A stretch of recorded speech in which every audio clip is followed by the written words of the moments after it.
Thank you so much. आपने यहाँ पर आज संडे मॉर्निंग आपने शिरकत किया इस वर्कशॉप में।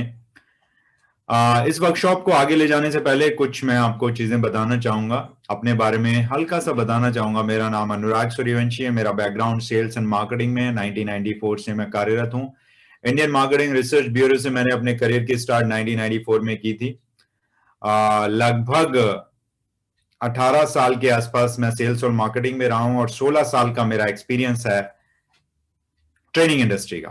तो 18 और 16 34 नहीं कीजिएगा, क्योंकि कुछ टाइम पे मैं सेल्स और मार्केटिंग में भी था और ट्रेनिंग में भी था।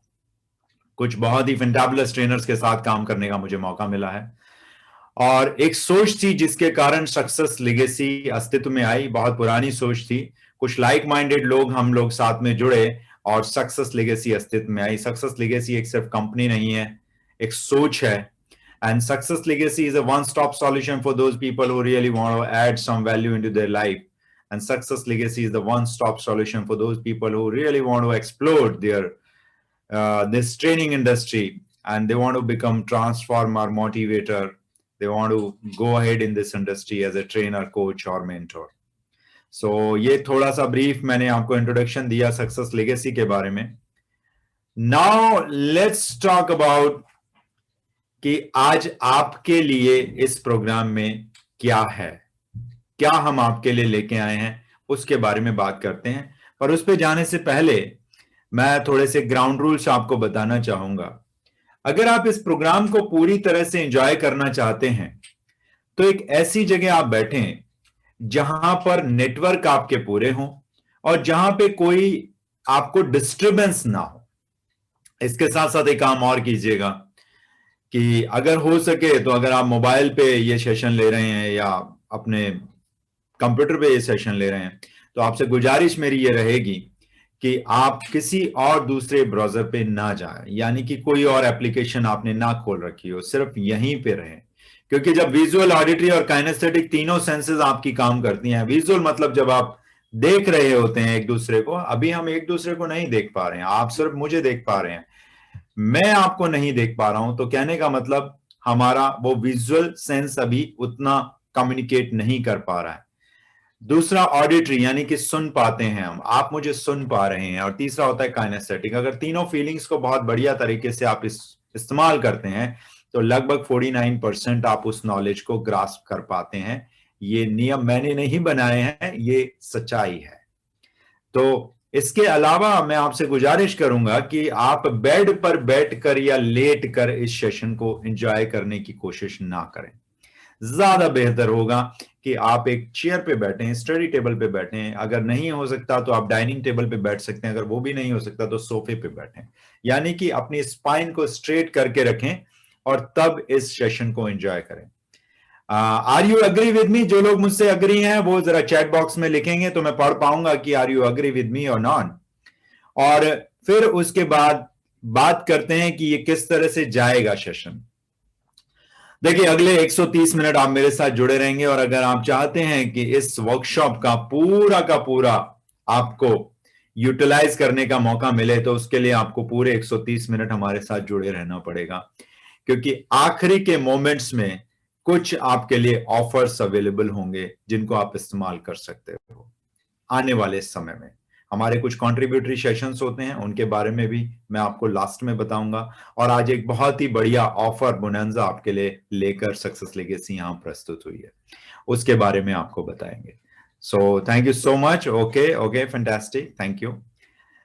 So let's talk about the flow of this workshop. अभी मैं आपके सामने हूं और 10 मिनट के लिए, 12 मिनट के लिए, उसके बाद वो पर्सन यहां पे आएंगे जो बहुत ही धनी व्यक्तित्व हैं और वो आपको कुछ चीजें बताएंगे।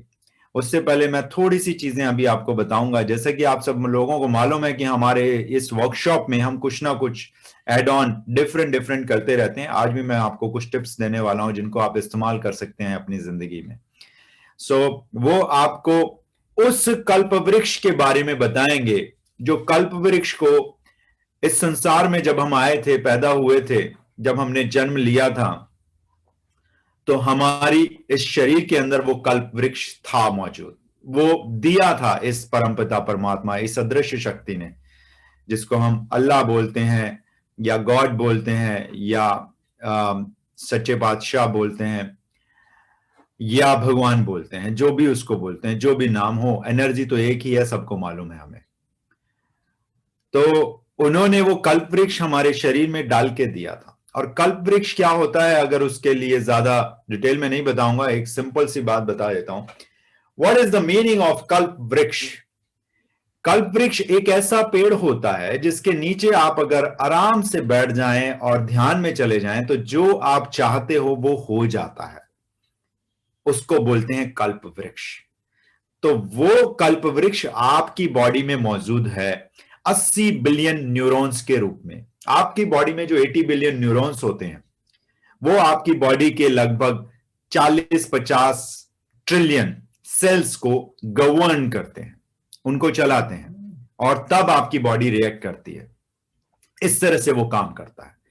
तो अगर आप चाहते हैं कि वो 80 बिलियन न्यूरॉन्स के आप मालिक बन सकें, तो उसके लिए आप बने रहिएगा अगले 125 मिनट, और उसके बारे में ही आज हम यहां पर डिस्कस करेंगे। उसके बाद एक बहुत ही बेहतरीन आपको एक्सरसाइज कराई जाएगी, और उसके बाद एक हमारी बहुत ही बेहतरीन जर्नी हम लेके आए हैं आप लोगों के लिए, लगभग 60 हफ्ते की, 60 वीक्स की एक जर्नी हमने डिजाइन की है सक्सेस लीगेसी ने।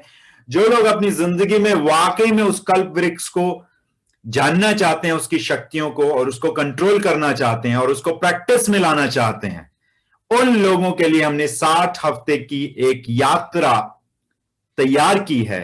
उस यात्रा पे अगर आप हमारे साथ चलेंगे तो आप जिंदगी में जो चाहें वो कर सकते हैं। देखिए, याद रखिएगा, 2-3 चीजें बता देता हूं।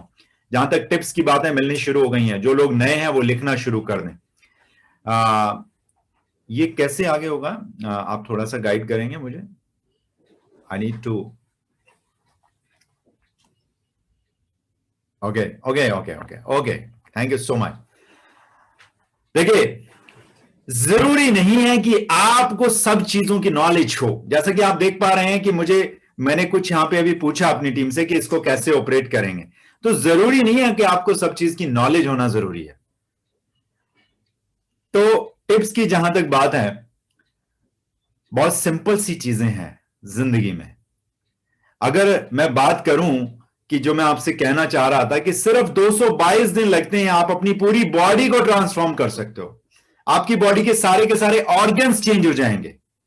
जिन ऑर्गन्स को लेके आज आप बैठे हो, जिस हार्ट को लेके बैठे हो, जो किडनी है, जो इंटेस्टाइन है, वो सारी की सारी अगले 222 दिन में चेंज हो सकती है। फिगर लिख लीजिएगा। इसके लिए कुछ चीजें करनी होंगी आपको। उन चीजों के करने के लिए आप हमारे कॉन्ट्रीब्यूटरी सेशंस में भी आ सकते हैं। और जो लोग पूरा पैराडाइम शिफ्ट चाहते हैं जीवन का, कंप्लीट पैराडाइम शिफ्ट, उनके लिए 60 हफ्ते की जर्नी हमारे पास है। दूसरी चीज, अगले 444 दिन में आप अपनी पूरी जिंदगी चेंज कर सकते हो। यानी कि 444 दिन अगर आप काम कर लें तो आप दोबारा से ये नहीं कह पाएंगे कि मेरी जिंदगी में ये नहीं है। जो आप चाहते हैं वो सब आ जाएगा। और सिर्फ 1111 दिन लगते हैं आपको अपना पूरा का पूरा फाइनेंशियल फ्यूचर चेंज करने के लिए। तो 3 फिगर बड़े इंपॉर्टेंट है। 222 दिन में आप अपनी पूरी बॉडी चेंज कर लेते हो, फिजिकली फिट हो जाते हो, सारे ऑर्गन चेंज कर सकते हो। साइंटिफिकली प्रूवन है, डिजाइंड है, प्रमाण के साथ बोल रहा हूं। अगले आने वाले 444 दिनों में आप अपनी पूरी लाइफ चेंज कर सकते हैं, और अगले आने वाले 1111 दिनों में आप अपना कंप्लीट एंटायर जिंदगी भर का फाइनेंशियल फ्यूचर चेंज कर सकते हैं। It is totally up to you, आपके ऊपर है। तो जहां तक बात है कल्प वृक्ष की, 4 चीजें आज आप जानेंगे इस वर्कशॉप में। Yes, please come to the topic. Topic के ऊपर ही हूं सर, सीमा सरकार जी, बिल्कुल टॉपिक के ऊपर हूं, टेंशन नहीं लीजिए। आप पेन पेपर रखिए और लिखते चले जाइए, टॉपिक्स के ऊपर ही आ रहे हैं। Don't try to guide me please, and किसी को कोई ऑफेंस नहीं है। Understand and use of the subconscious rightly.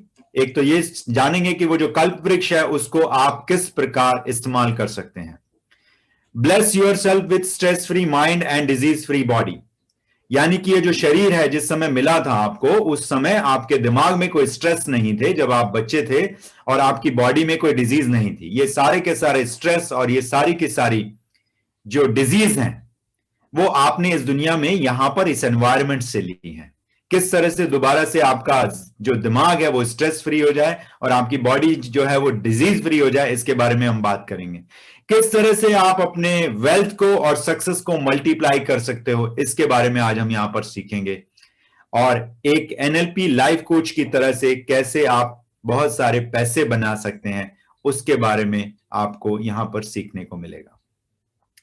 एक छोटी सी चीज मैं आपको बताना चाहूंगा कि आज की डेट में सभी लोग जो स्ट्रेस से गुजर रहे हैं, उसका एक सबसे बड़ा कारण है वैलिडेशन। दूसरों का वैलिडेशन चाहिए होता है हमें।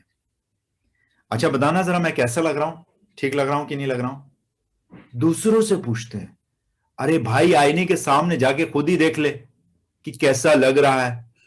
वैलिडेशन चाहिए होता है, रिकॉग्निशन चाहिए होता है, अटेंशन चाहिए होती है दूसरों की। और जहां दूसरों की अटेंशन मिलनी थोड़ी सी कम हो जाए या बंद हो जाए तो स्ट्रेस आना शुरू हो जाता है।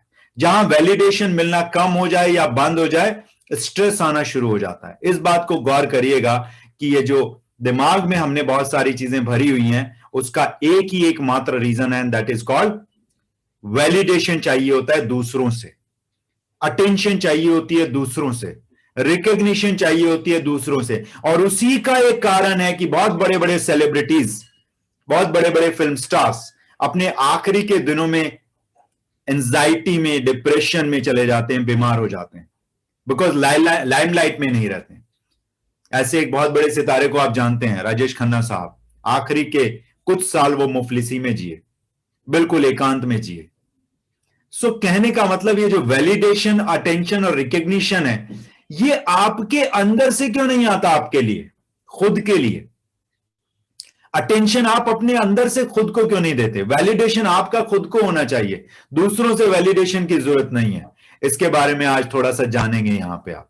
लेट्स टॉक अबाउट कि किस चीज के बारे में हम बात करने के लिए यहां पे हैं। हम यहां पे बात करेंगे एनएलएस की, न्यूरो लिंग्विस्टिक साइंस के बारे में, जिसका पार्ट है न्यूरो लिंग्विस्टिक प्रोग्रामिंग। लोगों ने एनएलपी के बारे में सुना है, आप लोगों ने भी एनएलपी के बारे में सुना होगा जरूर।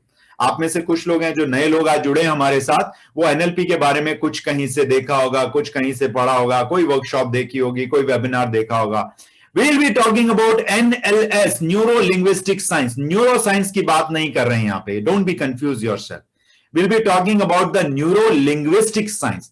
न्यूरो मींस न्यूरॉन्स, लिंग्विस्टिक मतलब भाषा, और साइंस के बारे में बताने की जरूरत नहीं है।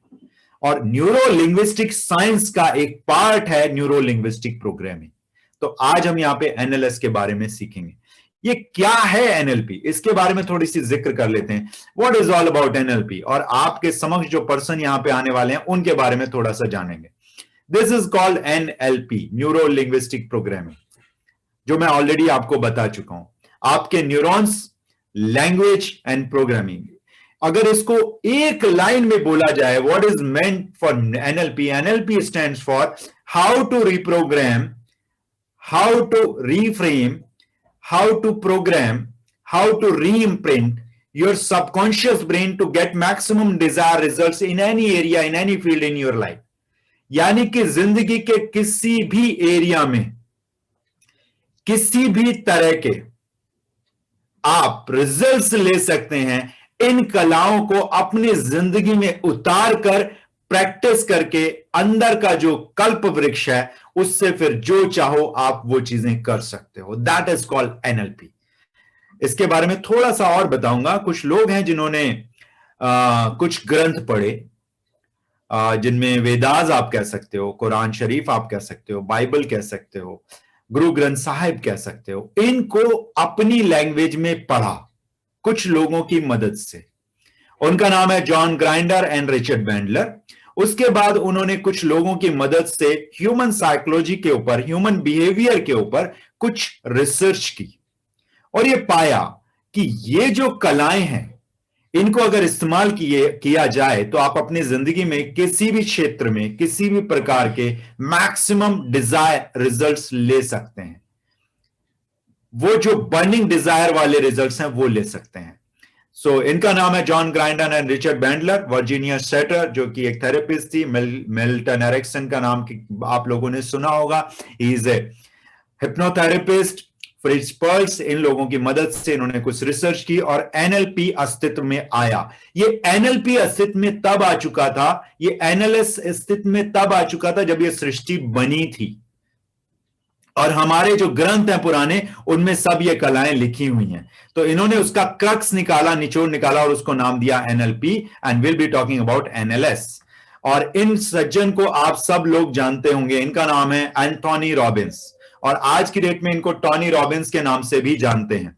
आइए डिस्कस करते हैं उस इंसान के बारे में, जो इंसान आज आपके सामने प्रस्तुत होंगे और इन सब चीजों के बारे में आपको बताएंगे, और एक बहुत ही फैंटाबुलस एक्सरसाइज कराएंगे आपको। और जो लोग इस वर्कशॉप का पूरा आनंद उठाना चाहते हैं, आखिरी मोमेंट तक बने रहिएगा, कुछ बहुत इंपॉर्टेंट चीजें डिस्कस करेंगे आपसे लास्ट में। Let's talk about the person. ये पर्सन जो है वो फाउंडर है सक्सेस लेगेसी की। She is a chief operating officer of success legacy as well. Certified NLP master practitioner and life coach है। उनका अपना प्रोग्राम है, सिग्नेचर प्रोग्राम, जिसका नाम है awaken the power with in, यानी कि एटीपीडब्ल्यू सीजन 5 हम लेके आए हैं, उसके बारे में जरूर आपसे बात करेंगे इस सेशन को जब शुरू होगा उसके कुछ देर के बाद। जो लोग जानना चाहते हैं 60 हफ्ते की जर्नी के बारे में, वो अंत तक रुके रहिएगा, आपके लिए बहुत सारी चीजें अवेलेबल हैं। इन्होंने इन टेक्निक्स को, इन कलाओं को बहुत ही प्रैक्टिकल अप्रोच के साथ डिजाइन किया है और बहुत इजी बना दिया है आपके न्यूरॉन्स में डालने के लिए। थोड़ा सा और जानते हैं इनके बारे में। बेसिकली ये लोगों को नेक्स्ट लेवल तक लेके जाने में माहिर हैं, किस तरह से हेल्दी लाइफ जीनी चाहिए। कुछ आपके इमोशनल एंड मेंटल ट्रोमाज होते हैं, कुछ लोग अपने पर्सनल गोल्स और आउटकम अचीव करना चाहते हैं, उनको इन्होंने बहुत हेल्प की है। She is a totally transformer. अगर इनके बारे में मैं बात करूं, रिलेशनशिप की जहां तक बात है उसमें ये काम करती हैं। लेट्स टॉक अबाउट कि वो कोचेस को कैसे हेल्प कर रही हैं। She is the absolute mentor as far as trainers and coaches are concern. और उसका कुछ एग्जाम्पल, जीते जगते एग्जाम्पल ऑलरेडी अवेलेबल होने शुरू हो गए हैं। कुछ कोचेस को उन्होंने ट्रेन किया है जिनके वेबिनार ऑलरेडी होने स्टार्ट हो चुके हैं। वो आपको एज ए ट्रेनर इस तरह से ट्रांसफॉर्म करने की महारत उनके अंदर हासिल है कि आप लोगों को जाके उनकी लाइफ में वैल्यू ऐड करके ट्रांसफॉर्म कर सकें। अगर हम बात करें रिलेशनशिप की, तो कपल काउंसलिंग में she is an expert. Parent child relationship में वो, उनका एक्सपीरियंस पिछले 12 साल का है, और कपल काउंसलिंग में उनका एक्सपीरियंस पिछले 8 साल का है। बहुत सारी चीजें उनके बारे में मैं बता सकता हूं, बट थोड़ा सा फास्ट जाऊंगा।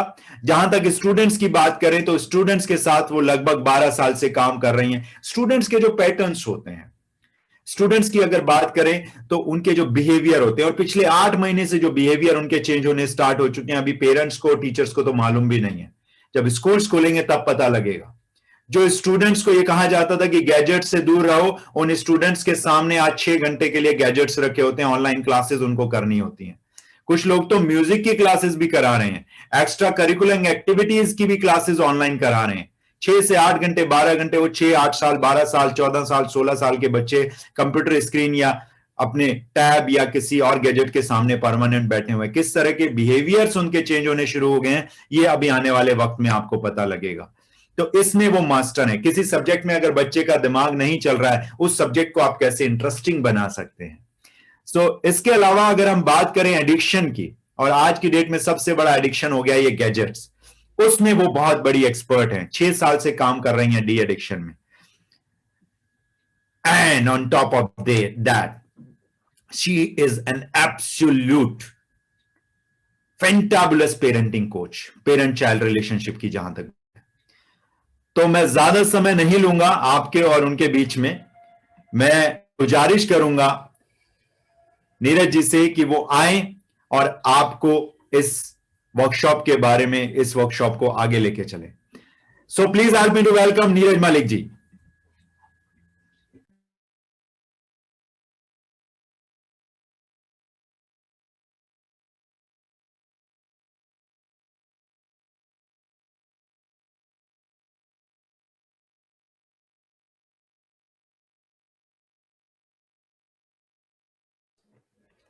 Okay, good morning, everyone. Great. So thank you so much, sir, for the elaborated introduction, and I really congratulate all of you कि आज आप यहाँ संडे मॉर्निंग में अपनी लाइफ में कुछ चेंज लेकर आने के लिए इतना तो जानते हैं कि आप ही को एक स्टेप उठाना है, और इसी स्टेप को उठाने के लिए आज आप यहाँ इस वर्कशॉप में हैं। I really welcome you and I'm happy for you कि आज आपने NLP सबकॉन्शियस रीप्रोग्रामिंग को सीखने के लिए अपना पहला कदम बढ़ाया है। तो जानते हैं NLP आखिर है क्या? आप जानते हैं इस पूरे यूनिवर्स का सबसे बेहतरीन कॉम्बिनेशन है ये आपका माइंड और आपकी बॉडी। आप खुद देख सकते हैं इसकी ताकत कि इसने कहां तक ऊंचाइयों को छुआ है, यहां तक कि स्पेस को भी नहीं छोड़ा। जो चाहा वो करके दिखाया है, जो चाहा वो पाया है। और अगर अपने ये पोटेंशियल को पूरी तरह से एक्सप्लोर करने पे आ जाए तो क्या कमाल कर सकता है, ये भी हमने समय समय पर देखा है। ऐसे लोग हमारे बीच हुए हैं जिन्होंने इस माइंड पावर को बहुत अच्छे से यूज किया और उसके बाद बहुत अमेजिंग रिजल्ट्स प्रोड्यूस किए। लेकिन हमारी लाइफ में ये रिजल्ट्स कैसे आएंगे, किस तरह से हमारा माइंड हमारे लिए हेल्प करेगा, हमें हेल्प करेगा उस पावर को पूरी तरह से यूज करने के लिए कि हमारी लाइफ में भी वो अमेजिंग रिजल्ट्स बन सके। तो चलिए जानते हैं। लेकिन इसके लिए आपको सबसे पहले अपने माइंड को समझना बहुत जरूरी है। क्या आप जानते हैं आपका माइंड और आपकी बॉडी ये बने होते हैं लगभग 86 बिलियन न्यूरॉन्स और 60 ट्रिलियन सेल्स से। जी हाँ, लगभग 60 ट्रिलियन सेल्स होते हैं आपकी बॉडी में और ये काम करते हैं आपके इस 86 बिलियन न्यूरॉन्स की कमांड पर। आखिर क्या है ये न्यूरॉन्स? न्यूरॉन्स हमारी बॉडी में स्टोर हाउसेस की तरह से होते हैं। ऐसे स्टोर हाउसेस जिनमें वो सारी मेमोरी आज तक की स्टोर है, जो भी आज तक आपने देखा, जो सीखा, जो जाना, जो भी आपने महसूस किया, जो आपने नई नई चीजों को एक्सपेरिमेंट करके एक नई हैबिट डेवलप की, ये सारी चीजें स्टोर कहाँ होती हैं? ये स्टोर होती हैं आपके न्यूरॉन्स में। और इन न्यूरॉन्स की पावर मैं आपको बताऊं, 82 GB पर न्यूरॉन। जी हाँ, हर न्यूरॉन में इतनी ताकत है कि 82 GB डेटा एक न्यूरॉन कंसिस्ट कर सकता है। तो बताइए, जब इतनी अमेजिंग पावर है तो उसके बाद भी चीजें भूल क्यों जाते हैं हम? ऐसा क्या होता है कि कुछ चीजें तो बहुत गहराई से याद रह जाती हैं और कुछ याद करने के बाद भी याद नहीं रहती? ऐसे बहुत से कारण होते हैं क्योंकि हमारे माइंड का एक पर्टिकुलर सिस्टम है और उसी पर वो काम करता है। और हर एक इंसान का माइंड अलग तरीके से काम करता है क्योंकि आपके माइंड के पैटर्न्स डिपेंड करते हैं आपके एनवायरनमेंट पर, आपकी फैमिली वैल्यूज पर, आपकी अपब्रिंगिंग कैसे हुई इस पर, और किस तरह से आपने अपनी लर्निंग ली, आपकी एजुकेशन क्या रही, आपकी इमोशनल स्ट्रेंथ क्या बनी, उस पर डिपेंड करेगा कि आपके माइंड के पैटर्न्स कैसे होंगे। तो ये पैटर्न्स को जानने की कोशिश करते हैं। हमारा माइंड बाहर की दुनिया से बहुत सारी इंफॉर्मेशन लेता है और ये किस तरह से बाहर की दुनिया से ये इंफॉर्मेशन माइंड के अंदर स्टोर करता है। सबसे पहले तो हम कुछ भी सीखते हैं या जानते हैं या किसी चीज को ग्रैब करते हैं बाहर से, तो देखकर किसी चीज को हम सीखते हैं या याद रखते हैं। दूसरी चीज ऑडिटरी, हमारी ऑडिटरी सेंस यानी कि सुनकर हम कुछ चीजों को याद रखते हैं। तीसरी चीज है आपकी ये सेंस, काइनेस्थेटिक सेंस यानी आपकी स्किन। इस दुनिया का सबसे बड़ा रिसेप्टर है ये आपके लिए और सबसे स्ट्रॉन्ग रिसेप्टर है। इतना स्ट्रॉन्ग कि अगर सोते हुए भी आपकी बॉडी पर कुछ चल रहा हो तो आपको इमीडिएटली पता चल जाता है। आपका सबकॉन्शियस माइंड आपको अलर्ट कर देता है। तो आपका काइनेस्थेटिक सेंस बहुत स्ट्रॉन्ग होता है। ये इसी को आपकी मसल मेमोरी कहा जाता है। This is your kinesthetic. कुछ चीजों को आप स्मेल करके याद रखते हैं। अपने फेवरेट खाने की खुशबू आपको पता है कैसी होती है, और अपने किसी बहुत ही अच्छे परफ्यूम की खुशबू भी आप जानते हैं। इस तरह से हम इंफॉर्मेशन को स्मेल के जरिए भी याद रखते हैं। Next is gustatory. गस्टेटरी आपका फेवरेट फूड आप चख कर याद रखते हैं, यानी कि अपनी टंग के जरिए उस टेस्ट को याद रखते हैं। यहां तक कि अलग अलग एक ही चीज को अगर अलग अलग तरीके से बनाया जाए तो उसके टेस्ट में भी फर्क आप बहुत आसानी से बता देते हैं। बहुत साल पहले कोई चीज अगर टेस्ट की तो आज भी उसका टेस्ट आप एज इट इज अपनी मेमोरी में बना कर रखे हुए हैं। तो इस तरह से ये 5 सेंसेस हैं जिन्हें इस्तेमाल करके हम बाहर की दुनिया से अपनी माइंड में इंफॉर्मेशन को स्टोर करते हैं। लेकिन क्या ये इंफॉर्मेशन एज इट इज जाकर स्टोर हो जाती है? जी नहीं, ऐसा नहीं होता। क्या आप जानते हैं हमारा माइंड एक बार में देखकर लगभग 2.5 मिलियन यानी कि 25 लाख इंफॉर्मेशन को गेन करके याद रखने की ताकत रखता है, लेकिन वो ऐसा नहीं करता। अगर आप एक जगह पर जाएं, एक हॉल में जाएं और आपने बहुत सारे लोगों को देखा, तो क्या आप सबको याद रख पाएंगे? जी नहीं, आपको कुछ ही चेहरे याद रहेंगे, कुछ ही लोग याद रहेंगे। चाहे आप उन्हें जानते भी ना हो, फिर भी रैंडमली कुछ ही लोगों को आप याद रख पाएंगे, कुछ ही चेहरे आपको याद रहेंगे। ऐसा क्यों होता है? क्योंकि हमारे माइंड के अंदर इंफॉर्मेशन जाने से पहले 3 फिल्टर लगते हैं, जिनमें से एक है डिलीशन, यानी कि कुछ इंफॉर्मेशन को हमारा माइंड डिलीट करता है और बहुत कम इंफॉर्मेशन को ही ग्रैब करता है। ऐसा आखिर क्यों? ऐसा इसलिए ताकि बहुत सारी इररेलेवेंट इंफॉर्मेशन आपके माइंड में स्टोर ना हो जाए, उससे बचाने के लिए आपको आपका माइंड ये डिलीशन जो फिल्टर है इसका इस्तेमाल करता है। इससे बहुत बेनिफिट भी होता है। हम पुरानी मेमोरीज जो याद करने लायक नहीं है उन्हें भूल जाते हैं, बहुत अच्छी बात है। हर रोज कुछ ऐसी स्ट्रेसफुल चीजें होती हैं, उन्हें भूल जाना ही बेहतर है, तो डिलीशन हमारे लिए जरूरी है। लेकिन प्रॉब्लम तब शुरू होती है जब जिसे याद रखना है वो याद नहीं रहता और जिसे भूलना चाहते हैं वो याद आता रहता है। जी हाँ, इसी तरह से आपका माइंड वर्क करता है और इंफॉर्मेशन को कैच करके स्टोर कर लेता है आपके न्यूरॉन्स में। Second thing is distort. Distort का मतलब है कि मीनिंग को चेंज कर देना, यानी आपका माइंड जो बाहर से देखता है उसके मीनिंग को ट्विस्ट करता है। बाहर रोड पर एक घटना हुई, किसी के लिए वो बहुत ज्यादा परेशान करने वाली थी, क्योंकि जिस इंसान का एक्सीडेंट हुआ वो उसका कोई करीबी था। वहीं पर एक पासर बाय है, वो वहां से आराम से निकल जाता है सिर्फ देखकर, उसके लिए वो उतनी ज्यादा नहीं है, शायद इंपैक्ट उसको नहीं करती। और वहीं एक तीसरा इंसान है जो एम्बुलेंस लेकर आया है, उसकी फीलिंग कुछ और है उस इवेंट के बारे में। घटना तो एक ही थी, बाहर तो सबके लिए सेम थी, लेकिन सबके मन पर, सबके माइंड पर उसका असर अलग अलग हुआ।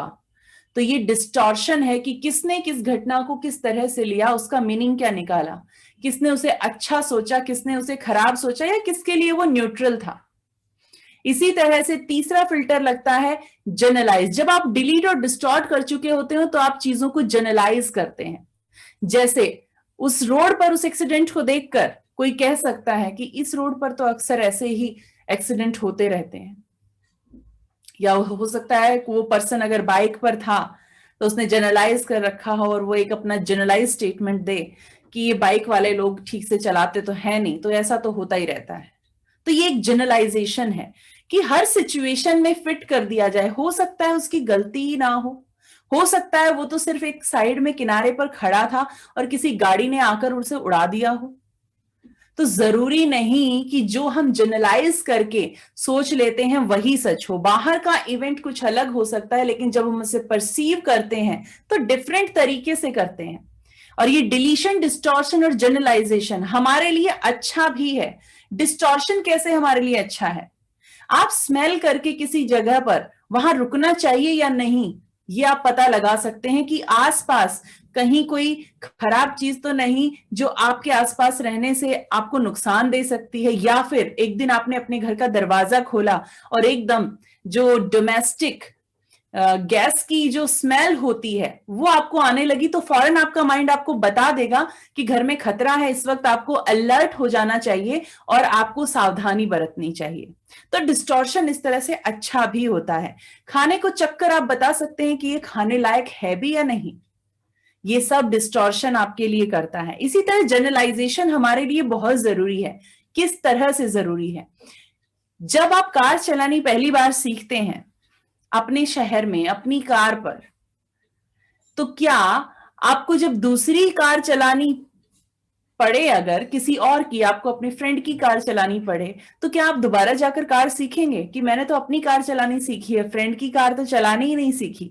या किसी कार का नया मॉडल आ जाता है, कुछ फीचर जरूर नए होते हैं लेकिन कुछ बेसिक चीजें तो सेम होती हैं, तो क्या आप शुरू से लर्निंग स्कूल में जाते हैं गाड़ी के लिए? जी नहीं।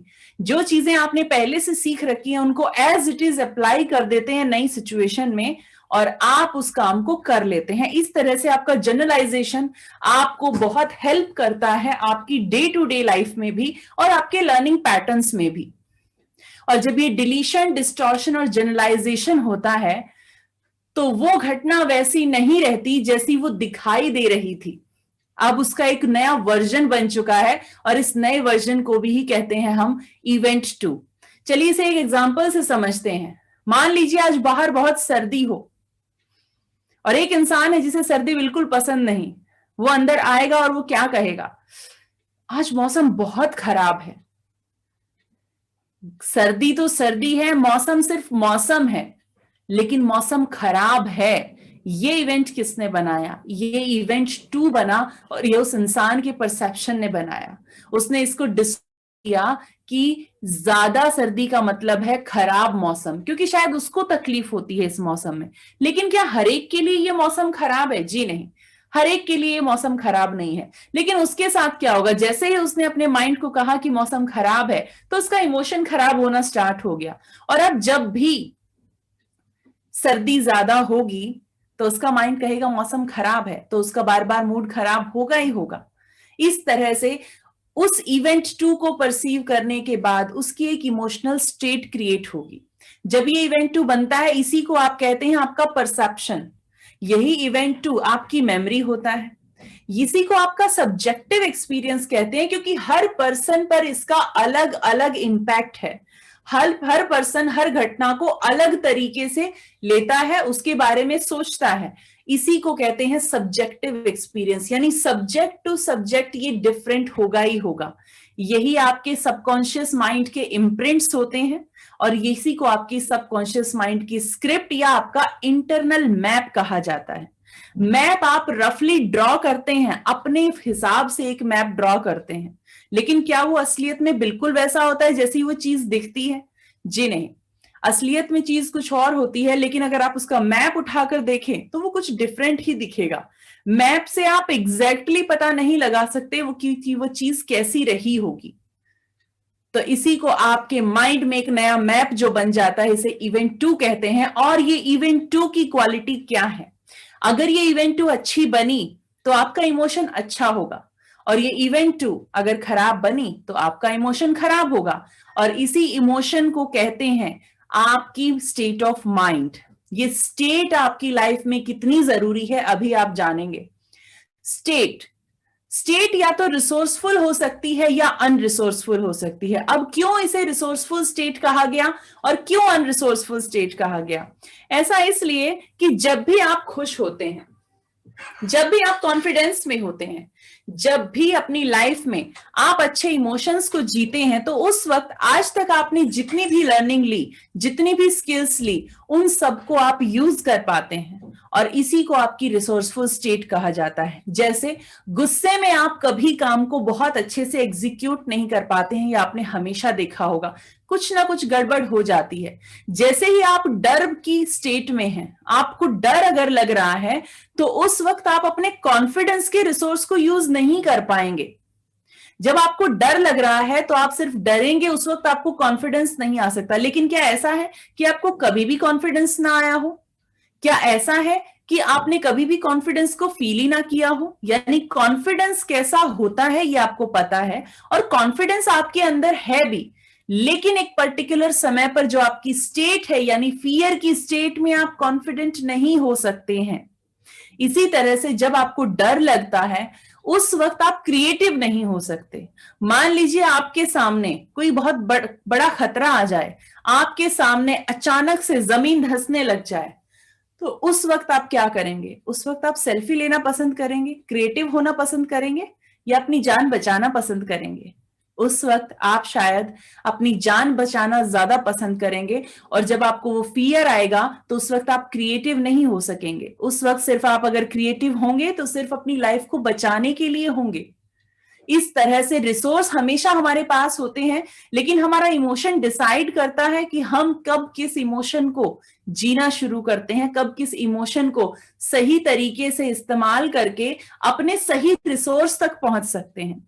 आपने अक्सर देखा होगा जब भी आप पैनिक में होते हैं तो कई चीजें आपसे खराब हो जाती हैं। चलिए एक छोटी सी घटना सोचते हैं। आप बहुत सारे एक भीड़ में बैठे हैं, एक तरह से एक गैदरिंग मान लीजिए, और वहां पर पिन ड्रॉप साइलेंट है, एकदम पिन ड्रॉप साइलेंस, और वहां पर एक स्पीकर बोल रहा है, जितनी आवाज आती है सिर्फ उस स्पीकर की आती है, और वहां अचानक से आपका फोन बजना शुरू हो जाता है और उस पूरे हॉल में सिर्फ और सिर्फ आपके फोन की आवाज आती है।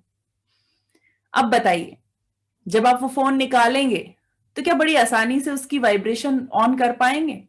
क्या उसको जल्दी से रिंग मोड से हटा पाएंगे? जी नहीं। कई बार ऐसा होता है कि आप फोन निकालते हैं और आपको पता ही नहीं चलता, हाथ इस तरह से कांप जाते हैं, और बार बार जो काम कर चुके हैं आपको बहुत अच्छे से पता है इस फंक्शन को कैसे करते हैं, कैसे रिंग मोड पर से हटाया जाता है, लेकिन उस वक्त आप उसे रिंग मोड से हटा भी नहीं पाते, क्योंकि उस वक्त आपके अंदर एक पैनिक क्रिएट हो गया और आप दूसरे इंसान को कहते हैं प्लीज इसे आप ना रिंग मोड से हटा दो, मुझसे नहीं हो रहा है। ये होता है अक्सर, और अगर ये होता है तो आप ये मानते हैं कि आपने जो भी सीखा उस वक्त बिल्कुल बेकार हो जाता है, जिस वक्त आपका इमोशन खराब होता है। कितना इंपॉर्टेंट है इमोशन आपके लिए। यानी अगर आप सही इमोशन में नहीं हैं तो आप अपने रिसोर्सेज को, जो आपने आज तक जुटाए हैं, अपनी स्किल को जिन्हें आपने सीखा है, जो जो आप जानते हैं, उसको सही तरीके से इस्तेमाल नहीं कर पाएंगे। और इस तरह से स्टेट आपके लिए कितनी इंपॉर्टेंट है, ये आप अच्छे से जानते हैं।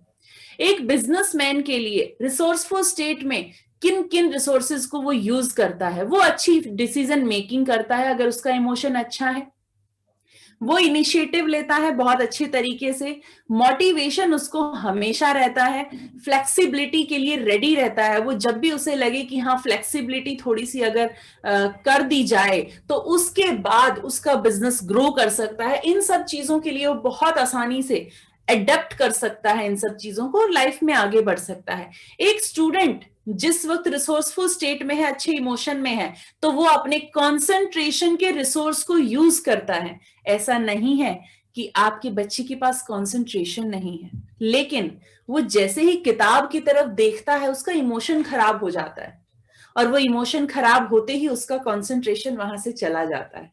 लेकिन वही बच्चा जब गैजेट पर गेम खेलने के लिए बैठता है तो उसे शायद घर वालों की आवाज भी सुनाई नहीं देती।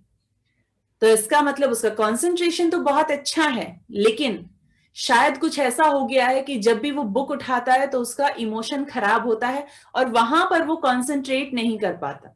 इसी तरह से कपल्स, क्या किसी कपल ने कभी भी अपने रिश्ते में अच्छे रिसोर्स को नहीं जिया, अपनी टुगेदरनेस को फील नहीं किया, रिश्तों में ट्रस्ट और लव को नहीं जिया? जी नहीं, ऐसा नहीं है। लेकिन जब भी वो गुस्से में होंगे उनका इमोशन खराब होगा, या वो स्ट्रेस में होंगे तो स्ट्रेस के समय पर आप उस टुगेदरनेस को फील नहीं कर पाते, लेकिन और शायद वो गुस्सा उन पर उतारने लगते हैं। लव को फील नहीं कर पाते, सामने वाला शायद आपकी केयर कर रहा हो लेकिन आपको शायद वो इरिटेटिंग लगती हैं वो चीजें उसको, क्योंकि आपका इमोशन सही नहीं है। ट्रस्ट कई बार हम नहीं कर पाते, हम जानते हैं कि सामने वाला इंसान बहुत ज्यादा आपके लिए सोचता है, लेकिन कभी कभी गुस्सा आ जाने से वो ट्रस्ट भी हम खो देते हैं। ये सब सिर्फ इसलिए होता है कि आपका इमोशन खराब हुआ, और ये इमोशन आपकी स्टेट है, आपका स्टेट ऑफ माइंड है। और इसी तरह से एक हेल्दी पर्सन अपने कौन से रिसोर्स को यूज करता है? एक हेल्दी पर्सन जब अच्छे इमोशन में होगा तो उसकी हेल्थ अच्छी रहेगी, डिजीज फ्री बॉडी को वो एंजॉय कर पाएगा। लेकिन जैसे ही इमोशन खराब हुआ, एक बिजनेसमैन अनसर्टेनिटी को फील करने लगता है, फियर उसके माइंड में आ जाता है कि अब क्या होगा, लॉस ना हो जाए, एंजाइटी क्रिएट हो जाती है, सोच सोचकर परेशान होता रहता है कि लॉस हो गया तो क्या होगा, ये सब कहां से होगा, सैलरी कहां से जाएगी, आगे बिजनेस के खर्चे कैसे चलेंगे, कैसे इसे आगे बढ़ाएंगे, वो एंजाइटी क्रिएट हो जाती है, फ्यूचर अनसर्टेन हो जाता है। और एक स्टूडेंट के साथ क्या होगा? जब भी वो फियर की स्टेट में होगा तो सब्जेक्ट फियर उसको परेशान करेगा और वो कंसंट्रेट नहीं कर पाएगा। अगर उसके पास कोई फोबिया है तो वो फोबिया उसे इस तरह से परेशान कर देगा, ना तो वो ठीक से चीजें सीख पाएगा, ना उसको स्कूल पसंद आएगा, और ना उसे अपनी टीचर के पास जाना पसंद आएगा। अपनी टीचर से भी शायद वो डिस्कनेक्ट होना शुरू कर दे। हो सकता है बच्चे के मन में कुछ ऐसी बात बैठ गई हो जिसकी वजह से शायद वो स्कूल नहीं जाना चाहता। आज के समय में बहुत सारे केसेस ऐसे सामने आ रहे हैं जब बहुत बार छोटे बच्चों को बहुत सारी चीजों का सामना करना पड़ा है। आज एंटी सोशल कुछ ऐसे एलिमेंट्स हैं जिनकी वजह से बच्चों के माइंड पर बहुत गहरा असर पड़ा है। जरा सोच के देखिए उस बच्चे के बारे में जिसके साथ कुछ गलत हुआ हो। एक 6-7 साल का बच्चा, अगर उसके साथ कुछ भी ऐसा गलत हुआ है, कोई ऐसी चीज हुई जिसे वो भुला नहीं पा रहा, वो कैसे स्कूल जाएगा? कैसे अपनी स्टडी को सही से पढ़ पाएगा? कैसे उसमें कंसंट्रेट करेगा? और आगे उसका भविष्य क्या होने वाला है? अपने माइंड के पैटर्न्स को वो किस तरह से चेंज करे? उस ट्रॉमा से उसे बाहर निकालने के लिए क्या किया जाए कि वो बच्चा वहां से बाहर आ जाए? आप जानते हैं कि जब बचपन में कुछ बच्चों के साथ कुछ ऐसी चीजें हो जाती हैं तो वो उनके अडल्ट होने के बाद भी उनका पीछा नहीं छोड़ती। अक्सर ऐसे केसेस सामने आते रहते हैं और एक काउंसलर होने के नाते, एक कोच होने के नाते ऐसी चीजें मैंने बहुत बार सामने देखी हैं कि बचपन में कुछ चीजें हुई और उसका डिप्रेशन वो बच्चे बड़े होने के बाद भी, अपनी 25 साल की उम्र के बाद भी उसे आज तक जी रहे हैं। कितना जरूरी है अपने सबकॉन्शियस माइंड को समझना और अपने बच्चों की परवरिश के लिए उनको सही पैटर्न सिखाना कि कोई चीज ऐसी आए लाइफ में तो उससे कैसे डील करना है। क्या आपको नहीं लगता ये जानना बहुत जरूरी है?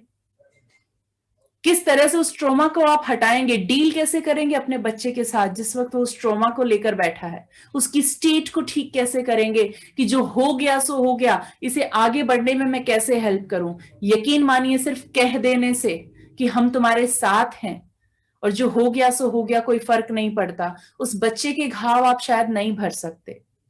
उसके माइंड में वो मेमोरी इतनी स्ट्रांग हो चुकी है कि आपको उसे हटाने के लिए डेलिब्रेट एक्शन लेना ही होगा। आपको उसके माइंड के साथ इस तरह से प्ले करना होगा कि वो उस मेमोरी को वहां से निकाल कर फेंक सके। उसे ये आना कितना जरूरी है, इस बात की इंपॉर्टेंस आज के समय में आपको शायद समझ आए। जितने भी सुसाइडल केस हैं वो किसी ना किसी ट्रॉमा या किसी ना किसी ऐसी स्टेट का नतीजा है कि वो उसे झेल नहीं पाते ज्यादा समय तक और उसके बाद उनका वो एक्शन वहां पर आ जाता है। कैसे वो इंसान, हम बहुत आसानी से कह देते हैं पैसा था, अच्छा घर था, इतनी सारी प्रॉपर्टी थी, अच्छा भला फैमिली का बैकग्राउंड था, जरूरत क्या थी इसको इस तरह का कदम उठाने की? लेकिन उस इंसान की मन की स्थिति उसके अलावा कोई नहीं जान सकता। ये जो स्टेट है ये आपको कभी भी अपने आसपास का एनवायरनमेंट कितना भी अच्छा हो उसे एंजॉय नहीं करने देगी। अगर ये स्टेट खराब हो गई, अगर आप कहीं पर हैंग हो गए, कहीं पर आप जाकर अटक गए अपनी स्टेट में, चाहे वो कोई ट्रॉमा हो, कोई फोबिया हो या फिर कोई ऐसी याद हो जिसे वो आप मिटा नहीं पा रहे हैं, कोई ऐसी मेमोरी हो, कोई ऐसा इंसिडेंस हो जो आपको बार बार परेशान करता है, तो याद रखिए आपके चारों तरफ चाहे दुनिया भर की दौलत अगर डाल दी जाए, दुनिया भर के सुख डाल दिए जाएं, तो भी आप उसे एंजॉय नहीं कर सकते। ये करती है स्टेट आपके लिए। एक कपल अगर आपस में झगड़ा करते हैं तो कहीं ना कहीं उनकी स्टेट वहां पर खराब है और उस इमोशन को ठीक करना बहुत जरूरी है। अदरवाइज वो अपने रिश्तों में लोनलीनेस और एंगर के कारण डिप्रेशन में उस धकेल देते हैं उस पूरे रिलेशन को।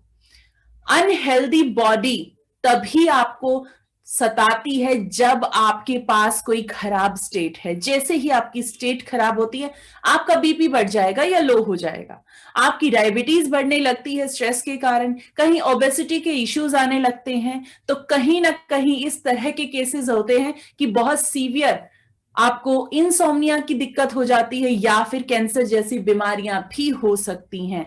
ये यकीन मानिए ये सब बीमारियां नहीं है, दीज आर नॉट डिजीजेस, ये सिर्फ आपकी बॉडी के अंदर का डिस ईज है। Means your body is not in ease, this is called dis ease. इसके बारे में भी जानेंगे। तो रिसोर्सफुल और अनरिसोर्सफुल स्टेट का रेलेवेंस अब आप जान चुके हैं। जैसे ही ये स्टेट बनेगी उसके बाद आप एक्शन तो अपनी लाइफ में जरूर लेंगे, और ये एक्शन या तो वर्बल होंगे या नॉन वर्बल होंगे। अगर ये एक्शन वर्बल हुए तो आप बोलकर वर्ड्स में उन्हें बता देंगे, लेकिन अगर ये नॉन वर्बल हुए तो ये सब आपकी बॉडी के अंदर इनके सिम्टॉम दिखते हैं। किस तरह से? आपकी बॉडी में शिवरिंग हो सकती है, अगर कोई ऐसी स्थिति बनी है, आपकी इमोशन खराब हुआ है। आपके को गूज बम्स आ सकते हैं अगर आप बहुत ज्यादा एक्साइटेड हैं, या फिर आपकी आर्टरी श्रिंक हो सकती हैं, यानी आपका बीपी बढ़ रहा है, और या फिर आपकी बॉडी का टेम्परेचर शिफ्ट हो सकता है। कई बार हाथ ठंडे पड़ जाते हैं, तो कई बार चेहरा तमतमाने लगता है, यानी कि गुस्सा अगर आता है तो आपके फेस का टेम्परेचर बढ़ जाता है, कई बार बॉडी का टेम्परेचर भी बढ़ता है, या डर लगता है तब भी आपके यहां पर टेम्परेचर शिफ्ट होता है, ये आप अच्छे से जानते हैं। तो जब भी ये एक्शन होंगे, ये दोनों तरह के ही एक्शन आपकी लाइफ को इफेक्ट करते हैं, या तो ये वर्बल होंगे या नॉन वर्बल होंगे। अगर ये एक्शन वर्बल हुए तो भी आपको कुछ रिजल्ट देंगे, और अगर ये नॉन वर्बल हुए तो भी आपको रिजल्ट देंगे, लेकिन डिपेंड करता है। एक खराब इमोशन में किया गया एक्शन भी खराब क्वालिटी का ही होगा। अगर आप खराब इमोशन में हैं, मान लीजिए आप गुस्से में हैं, और बहुत ज्यादा गुस्से में आप किस तरह का एक्शन करते हैं? आप एक वर्बल एक्शन कर देते हैं, सामने वाले पर हाथ उठा देते हैं, तो आपको क्या लगता है उसका रिजल्ट कैसा होने वाला है?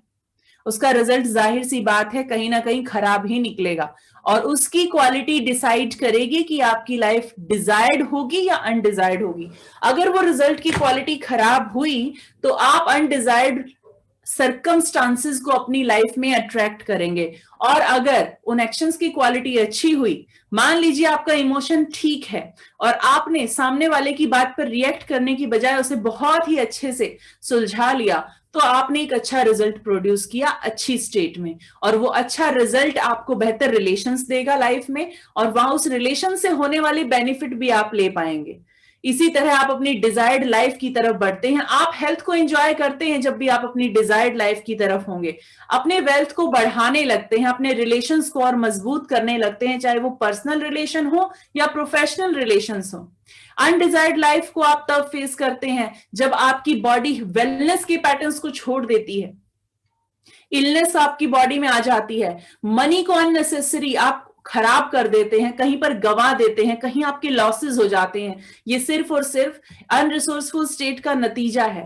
और उसके बाद रिलेशंस में दूरियां आ जाती हैं, कहीं ब्रोकन रिलेशनशिप होते हैं, और अपने प्रोफेशनल और पर्सनल दोनों तरह के रिश्तों में आप कहीं ना कहीं खराबी करना शुरू कर देते हैं। This is only because of your state. तो आपके लिए स्टेट कितनी इंपॉर्टेंट है इस वक्त आप जान चुके हैं।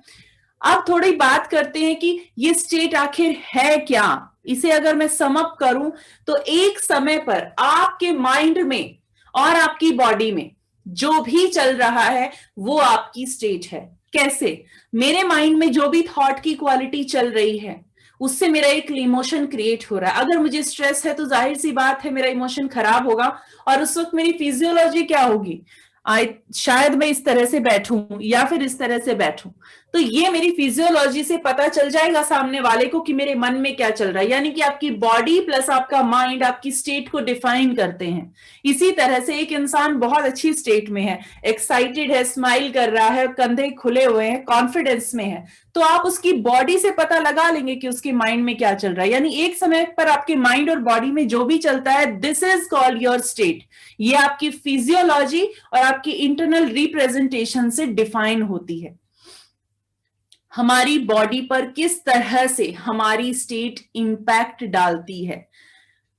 आज के समय पर कुछ ऐसे हेल्थ पैटर्न्स हैं जो बहुत ही ज्यादा लोगों को परेशान कर रहे हैं। उनमें से सबसे ज्यादा कॉमन है डायबिटीज, हाइपरटेंशन, हार्ट बीट का ड्रॉप होना या बहुत ज्यादा हो जाना, और नेक्स्ट थिंग इज ओबेसिटी। ये सबसे बड़े इश्यूज हैं आज के समय में, और लगभग हर बीमारी की जड़ हैं। ये सब होता क्यों है आखिर आपकी बॉडी में? क्या यह कुछ ऐसा है कि बॉडी में कुछ कमी आ जाती है?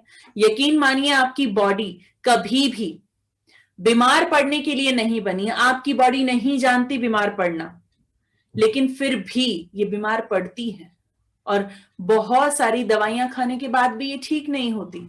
तो ऐसा होता क्यों है आखिर?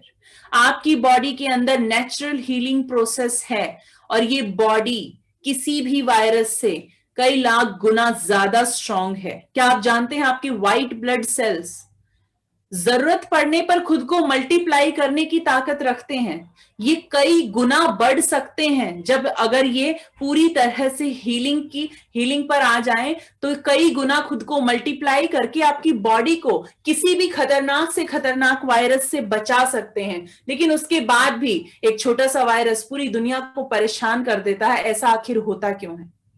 This is all because of your state of mind. अभी आप जानेंगे आखिर ऐसा क्यों होता है। आपके व्हाइट ब्लड सेल्स संख्या में कितने भी कम हो, नंबर में कितने भी कम हो, लेकिन अगर आपके माइंड के पैटर्न्स अच्छे हैं तो आपके यही blood cells, white blood cells यानी आपका इम्यून सिस्टम मल्टीप्लाई होने की ताकत रखते हैं। किसी भी समय पर ये मल्टीप्लाई होकर किसी भी वायरस को बहुत अच्छे से हरा सकते हैं। और आपकी एक व्हाइट ब्लड सेल किसी भी वायरस से, नॉट बैक्टीरिया, किसी भी वायरस से लगभग 1 से 4 लाख गुना ज्यादा पावरफुल होती है। ये साइंस ने प्रूव किया है।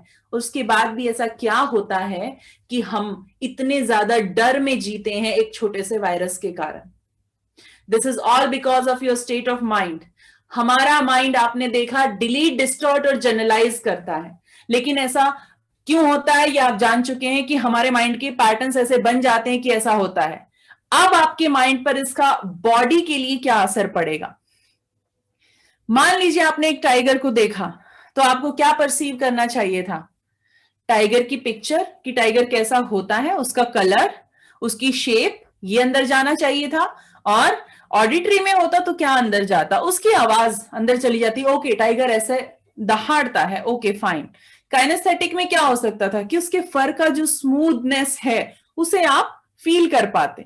लेकिन ऐसा नहीं होता। जब आप टाइगर देखते हैं तो सीधा टाइगर के लिए आपके कुछ विजुअल्स बनते हैं माइंड में। टाइगर एक खतरनाक जानवर की तरह से आपको दिखाई देता है। आप डिलीट कर देते हैं कि ये टाइगर यहां से आराम से गुजर जाएगा और मुझे कुछ नहीं कहेगा। ये पॉसिबिलिटी हो सकती थी, लेकिन हमने सबसे पहले डिलीट किया। उसके बाद हम डिस्टॉर्ट करते हैं। डिस्टॉर्ट हम करते हैं कि जैसे ही टाइगर मेरी तरफ देखेगा मुझ पे अटैक करेगा। और फिर जनरलाइज भी कुछ चीजों को कर देते हैं कि जब भी टाइगर दिखेगा मेरी जान को खतरा है। यानी कि आपने टाइगर को टाइगर की तरह से नहीं, टाइगर को डेंजर की तरह से इवेंट 2 में स्टोर किया। आपने एक नया वर्जन बनाया कि जानवर सिर्फ जानवर नहीं, मेरी जान के लिए खतरा है। लेकिन मान लीजिए वो वही टाइगर अगर सर्कस का टाइगर होता तो, और आप एक टाइगर ट्रेनर होते तो, तब भी क्या आप ऐसा सोचते? जी नहीं, उस वक्त आप ऐसा नहीं सोचते। जब भी ये स्थिति बनती है, जब भी हमारा माइंड डेंजर को परसीव करता है, उस वक्त एक इमोशनल स्टेट क्रिएट होती है जिसे हम स्ट्रेस कहते हैं। और ये स्ट्रेस होता है फियर, होपलेसनेस और अनसर्टेनिटी। आपको फियर आएगा जब भी आप डेंजर को देखेंगे, आपको फियर आएगा, होपलेसनेस आएगी, अनसर्टेनिटी दिखेगी फ्यूचर में कि पता नहीं क्या होगा, अब कैसे मैं हैंडल करूंगा, क्या होगा मेरा। और इस सब को सेंस करके आपके माइंड में होते हैं 2 सेंसर। वो इस खतरे को, इस इमोशन को आपके हाइपोथैलेमस तक पहुंचाते हैं। हाइपोथैलेमस आपकी बॉडी के सारे फंक्शंस को कंट्रोल करता है। और जब ये इन फंक्शंस को कंट्रोल करता है और उस वक्त जब इसने देखा कि खतरा है, तो ये समझ जाता है कि आपकी जान को इस वक्त खतरा है और अब आपको सरवाइव करने के लिए डिफरेंट तरह से आपकी बॉडी को एक्ट करने की जरूरत है। जब आपके सामने टाइगर होगा तो आप क्या करेंगे? कैसे अपनी जान बचाएंगे? सरवाइव कैसे कर पाएंगे? उस वक्त या तो आप वहां से भाग जाएंगे तो आप जान बचा सकते हैं अपनी, या फिर आप वहां पर फाइट करेंगे टाइगर से, तब जाकर आप अपनी जान बचा सकते हैं। दोनों ही स्थिति में, दोनों ही सिचुएशन में आपको क्या करना होगा? आपको फिजिकल वर्क करना होगा और बहुत ताकत आपको चाहिएगी। इस काम को करते हुए आपकी मसल्स में वियर एंड टियर ना हो, उनको नुकसान ना हो और आपकी बॉडी को ताकत भी मिलती रहे। इसके लिए उस वक्त आपका हाइपोथैलेमस क्या करता है, आपकी बॉडी में एक हार्मोन को रिलीज करता है जिसे आप एड्रेनलिन कहते हैं। एड्रेनलिन आपकी बॉडी में क्या करेगा, जैसे ही एड्रेनलिन रिलीज होता है, आपकी बॉडी में जो ब्लड में एक्स्ट्रा शुगर है उसे फ्लो कर दिया जाता है, ताकि जब आप फाइट करें टाइगर से या फिर वहां से भाग रहे हो तो आपकी मसल्स को डैमेज ना हो और पूरी ताकत मिलती रहे, आपकी मसल्स की सेफ्टी हो सके। इसलिए ये काम आपके हाइपोथैलेमस ने किया कि एक्स्ट्रा शुगर आपको दिया, सपोर्ट दिया आपको। आप भागते हैं, भागकर अपनी जान बचाते हैं, वो शुगर कंज्यूम हो जाती है, आपकी मसल्स को स्ट्रेंथन करती रहती है। बहुत अच्छी बात हुई। वहीं पर एक और चीज होगी, आपकी आर्टरीज को श्रिंक कर दिया जाएगा। अब आर्टरीज को श्रिंक क्यों किया और आपकी हार्ट बीट को बढ़ा दिया गया, ऐसा आखिर क्यों? आपकी बॉडी में ब्लड फ्लो ज्यादा चाहिए ताकि आपकी बॉडी की हर एक सेल तक न्यूट्रिशन और ऑक्सीजन पहुंचाया जा सके। ये काम करने के लिए आपकी बॉडी में ब्लड फ्लो का तेजी से होना जरूरी है और प्रेशर के साथ होना जरूरी है। तो इसलिए आपकी हार्ट बीट को बढ़ाकर आपकी आर्टरीज को श्रिंक कर दिया जाता है ताकि प्रेशर से ब्लड आपकी आर्टरीज में दौड़े और आपकी ब्लड की आपकी बॉडी की हर एक सेल को पूरा न्यूट्रिशन और पूरी ऑक्सीजन दे सके। ये आपकी बॉडी की पॉजिटिव इंटेंशन है आपकी जान बचाने के लिए। आप वहां से भागे या टाइगर से लड़े और आपने अपनी जान बचाई और वापस आपकी बॉडी के सभी फंक्शंस नॉर्मल हो गए। That is also good. अब मान लीजिए कई दिन तक टाइगर आपके आसपास ही है और खतरा बना हुआ है, तो एक और हार्मोन रिलीज होना स्टार्ट हो जाता है, दैट इज कॉल्ड कॉर्टिजोल। और ये कॉर्टिजोल का काम क्या होता है, जब भी आप कुछ खाएंगे तो ये उसे तुरंत फैट में कन्वर्ट करेगा सिर्फ। ऐसा आखिर क्यों? ये इसे फैट में कन्वर्ट करके आपके विजरल एरिया यानी कि आपकी वेस्ट लाइन के चारों तरफ जेल फॉर्म में जमा कर देगा, ताकि अब आपको एनर्जी की जरूरत पड़ने वाली है। अभी हो सकता है आपको दोबारा सामना उस टाइगर से हो जाए और इस टाइगर से आपको दोबारा लड़ने की जरूरत पड़े, तो अब आपकी बॉडी में विजरल फैट के जरिए बॉडी वहां से एनर्जी लेनी स्टार्ट कर देगी और वो पूरा का पूरा विजरल फैट आपका यूज हो जाएगा, यूटिलाइज हो जाएगा और उसके बाद अगेन आपकी लाइफ नॉर्मल हो जाती है। तो आपकी बॉडी पर बेसिकली कोई फर्क नहीं पड़ता। आप सर्वाइवल मोड में आए कुछ समय के लिए और आप वहां से निकल गए और वापस आपकी लाइफ वैसे ही होगी, आपको कोई फर्क नहीं पड़ा। लेकिन आज के समय में ये टाइगर नहीं आता। अब टाइगर सिर्फ आपको जंगल में दिखाई नहीं देगा, ये आपको जू में भी दिखाई देता है और टाइगर से शायद अब इतना खतरा नहीं है। तो फिर अब ये खतरा क्यों आता है?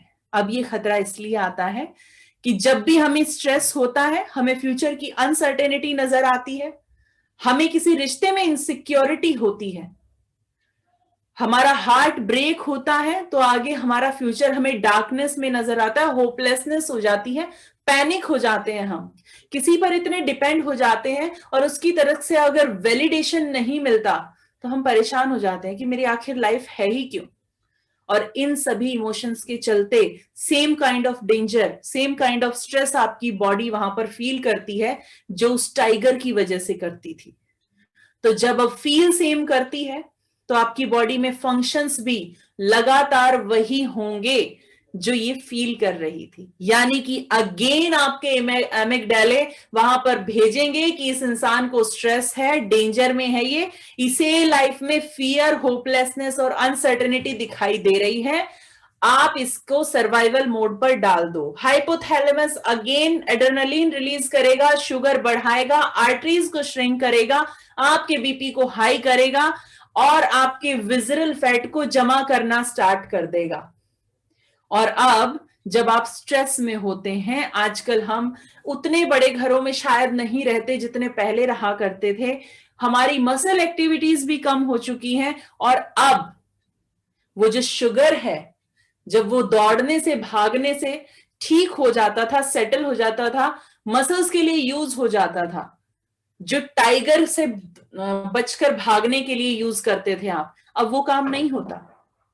अब स्ट्रेस होता है तो हम अपना रूम बंद करते हैं और बैठकर शायद अपने आप में ही खो जाते हैं। या फिर चाहते हैं कि कोई हमें अकेला छोड़ दे। उस वक्त तो शायद हम फिजिकल एक्टिविटी करना भी पसंद नहीं करते, और इसी की वजह से वो ब्लड शुगर जमा रह जाता है।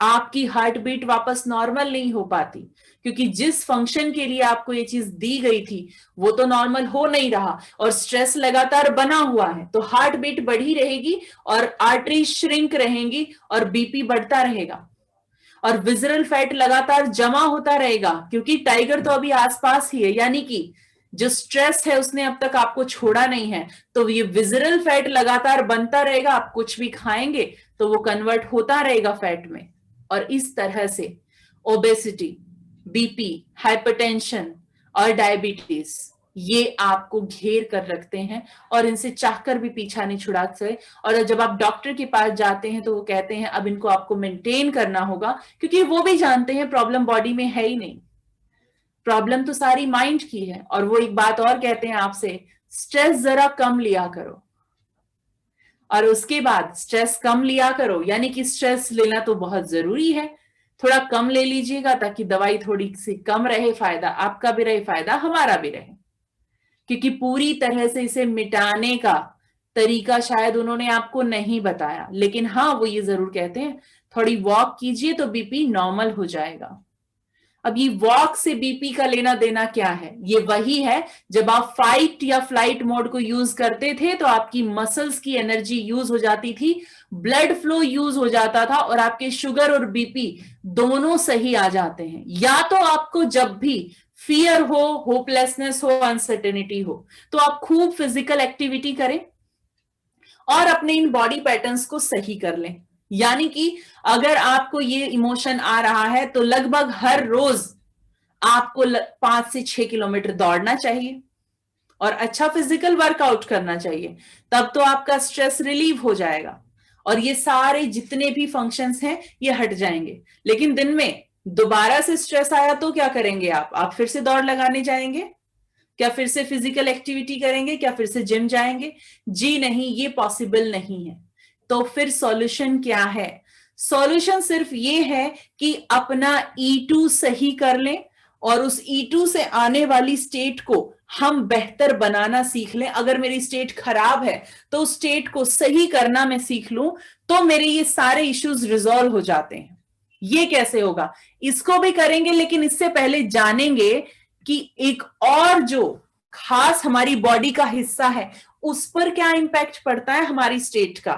जब भी आपको डर लगता है, होपलेसनेस आती है या फिर अनसर्टेनिटी आती है, सेम काइंड ऑफ इमोशन आपकी इम्यूनिटी फेस करती है। यानी अगर आपका माइंड डरा हुआ है तो आपकी इम्यूनिटी भी उसी तरह से डरी हुई है। अगर आपके माइंड में होपलेसनेस है तो आपकी इम्यूनिटी को भी होपलेसनेस है। अगर आपको कोई रास्ता फ्यूचर में नजर नहीं आता तो आपके इम्यूनिटी को भी अपना फ्यूचर डार्कनेस में नजर आता है। और ऐसे इंसान के साथ क्या होगा जिसके साथ ये सब हो रहा हो? आपकी इम्यूनिटी उस वक्त घबरा कर सरेंडर कर देती है, क्योंकि उसे फ्यूचर दिख ही नहीं रहा और उसे लगता है अब मैं बच नहीं पाऊंगी। और उस वक्त आपको वायरल अटैक आते हैं और लंबे समय तक ये इम्यूनिटी अगर सरेंडर रही तो कैंसर जैसे पैटर्न्स डेवलप हो जाते हैं, क्योंकि हर वक्त आपकी बॉडी सेल्स लाखों करोड़ों बैक्टीरिया से लड़ती रहती हैं और आपकी बॉडी को जिंदा रखती हैं। जितनी आपकी बॉडी में सेल्स हैं उससे लगभग 10 गुना ज्यादा आपकी बॉडी में वायरस और बैक्टीरिया हर वक्त मौजूद होते हैं। लेकिन उसके बाद भी आपकी जो व्हाइट ब्लड सेल्स हैं जो लगभग 1 लाख के लगभग हैं और ये उनसे लड़कर आपको जिंदा रखती हैं।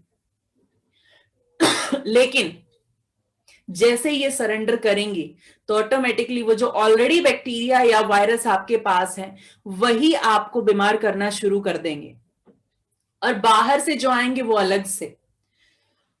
आपकी इम्यूनिटी ओवर रिएक्ट कर सकती है।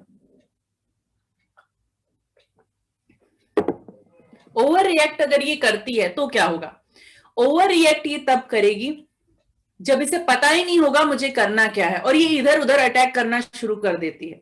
उससे आपकी बॉडी पर कई बार रैशेज आ जाते हैं, कई बार आपको स्किन एलर्जी हो जाती है, कई बार आपको डिफरेंट तरीके से आप एक्ट करते हैं, कभी छींकें आनी शुरू हो जाती हैं, इस तरह से आपके एलर्जी पैटर्न्स बन जाते हैं जब ये कंफ्यूज होकर इधर उधर अटैक करती है।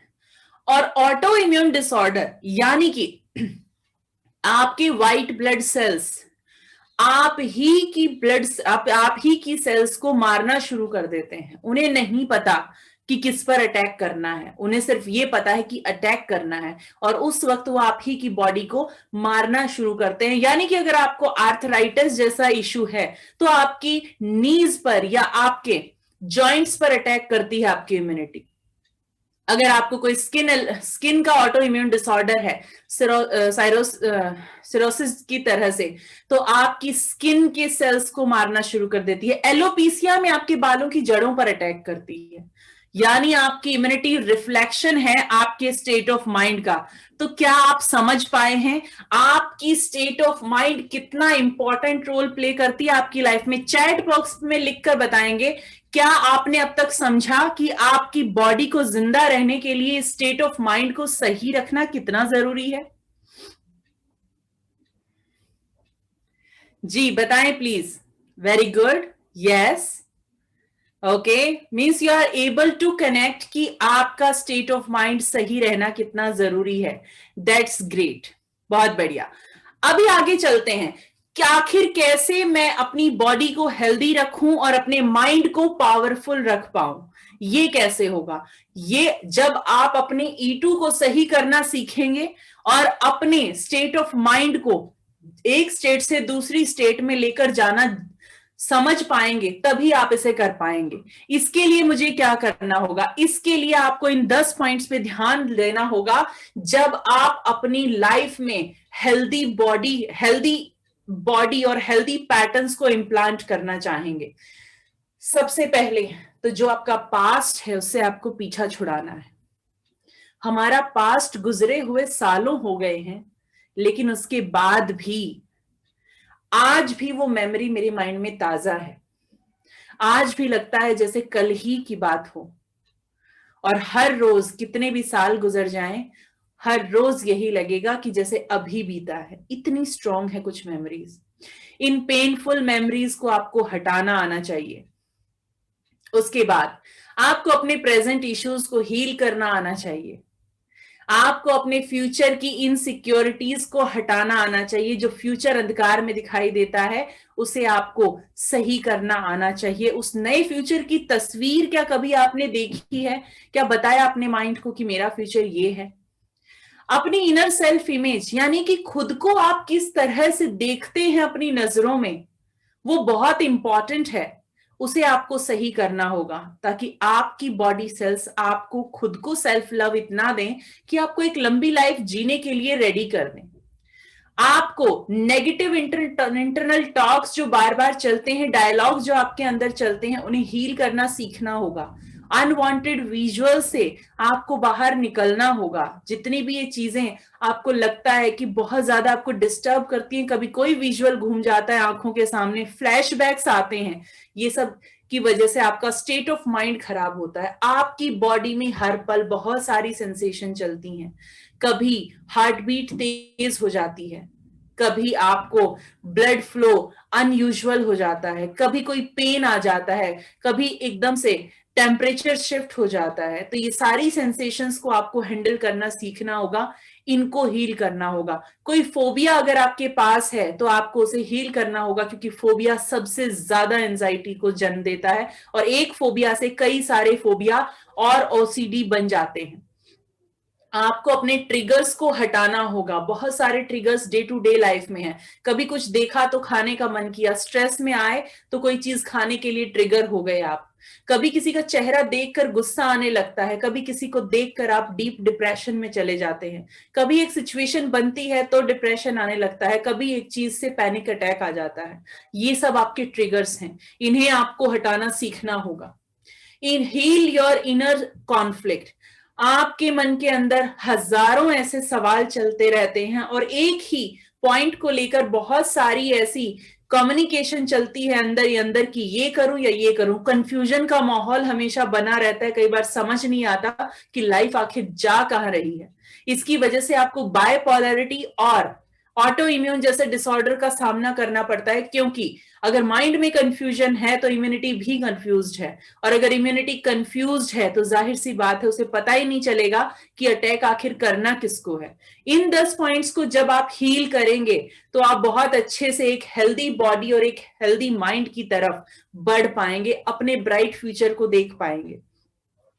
आज इनमें से कुछ पॉइंट्स को मैं रिजॉल्व कर देती हूं आपके लिए, क्योंकि आज आप यहां पर हैं तो कोई सॉल्यूशन तो आप जरूर लेकर जाएंगे।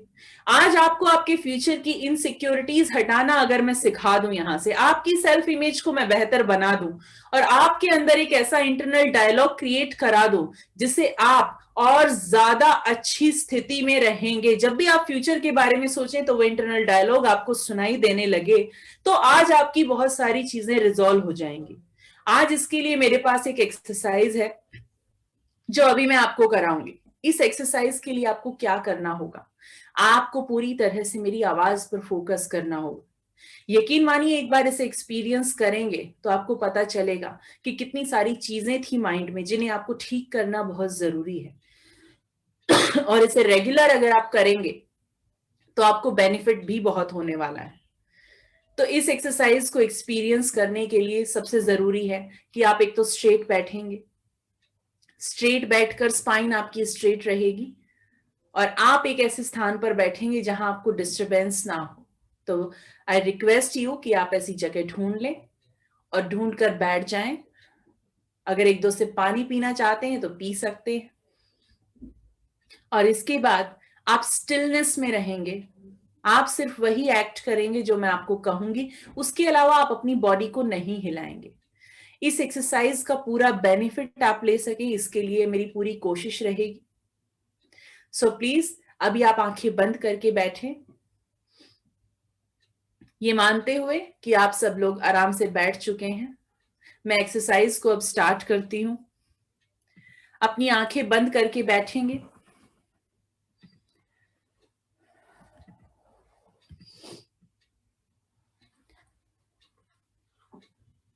अपने हाथों को अपनी थाइज पर रखें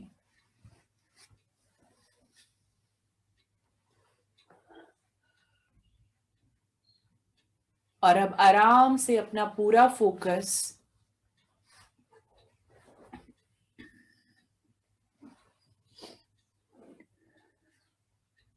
अपनी ब्रेथ पर लेकर जाएं। अपनी ब्रेथ पर अपना फोकस लेकर जाते हुए एक बार बहुत ध्यान से अपनी ब्रेथ को ऑब्जर्व करें।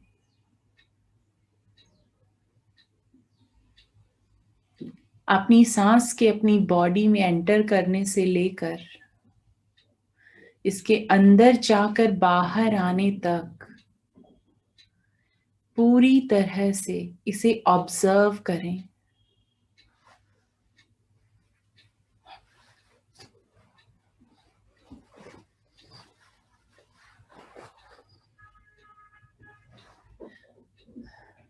अच्छे से इसे ऑब्जर्व करें, इसका अंदर जाना, बॉडी के अंदर से पूरा ट्रेवल करके बाहर आना। इसके साथ छेड़छाड़ आपको नहीं करनी है। जैसी है ब्रेथ को वैसी रहने दें, जानबूझकर ना तो इसे डीप करें ना इसे शैलो करें, सिर्फ इस पर फोकस लेकर जाएंगे आप। Your breath is the best companion ever. और अब अपना पूरा फोकस मेरी आवाज पर रखते हुए एक बार खुद से कहेंगे, आज मैं अपने अंदर के ड्रीमर को जगाने के लिए रेडी हूं। I am ready to awaken my inner dreamer. यकीन मानिए अगर आप अपने अंदर के इस ड्रीमर को पूरी आजादी दे दें, खुलकर अपने ड्रीम्स देखने के लिए, तो आपकी लाइफ, आपका माइंड एक नई डायरेक्शन की तरफ जाना शुरू हो जाएगा। क्योंकि आज तक शायद आपके माइंड ने उस ब्राइट फ्यूचर की तस्वीर को देखा ही नहीं जिसे वो पाना चाहता है, और पूरी तरह से जब उसे कभी देखा नहीं तो उसके लिए कोई कदम उठाए भी तो कैसे उठाए, उसके लिए एफर्ट करे भी तो कैसे करे। इसलिए आज खुद से कहिए, I am ready to awaken my inner dreamer. मैं अपने अंदर के इस ड्रीमर को जगाने के लिए तैयार हूं। आज आपको अपनी डेस्टिनी लिखने की वो कलम आपके हाथ में मिली है जिससे आज आप अपना ब्राइट फ्यूचर लिख सकते हैं। तो क्या अपने इस फ्यूचर को लिखते हुए आप कोई लिमिट लगाना पसंद करेंगे? क्या आप चाहेंगे कि आप लिमिटेड अपने ड्रीम्स को देखें? क्या आप ये चाहेंगे कि आप अपने अच्छे फ्यूचर की तस्वीर किसी लिमिटेशन में बंद कर बनाएं? जी नहीं, आप हमेशा खुलकर जीना चाहते हैं और पूरी ऊंचाइयों को छूना चाहते हैं। तो ऐसा ही एक कमिटमेंट आज खुद से करते हुए कहिए खुद को, I am ready to awaken my inner dreamer. I am ready to supercharge my inner dreamer. आज मैं अपनी कल्पनाओं के पंख पूरी तरह से खोलकर अपने उस ब्राइट फ्यूचर की तस्वीर को बनाने के लिए रेडी हूं। अपने आप को यहां आज 2020 में बैठे हुए इमेजिन करें, आप जहां भी बैठे हैं, अपनी चेयर, अपनी सोफा पर, यहां बैठे हुए 2020 में खुद को देखें। और अब इमेजिन करें कि आपके पैरों के नीचे से एक गोल्डन कलर का हाईवे, जी हाँ, गोल्डन कलर का हाईवे आपको आगे की तरफ बढ़ते हुए नजर आ रहा है। एक गोल्डन कलर का हाईवे चमकता हुआ इस वक्त आपके पैरों के नीचे से स्टार्ट होकर आगे की तरफ बढ़ता हुआ, एक्सपेंड होता हुआ आपको वी शेप में नजर आ रहा है। देखिए इस गोल्डन हाईवे को वी शेप में।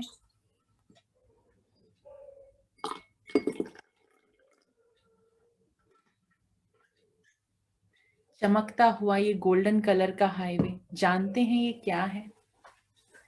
ये गोल्डन कलर का हाईवे है आपके फ्यूचर का रोड मैप, आपका गोल्डन फ्यूचर जो इसी तरह से चमक रहा है।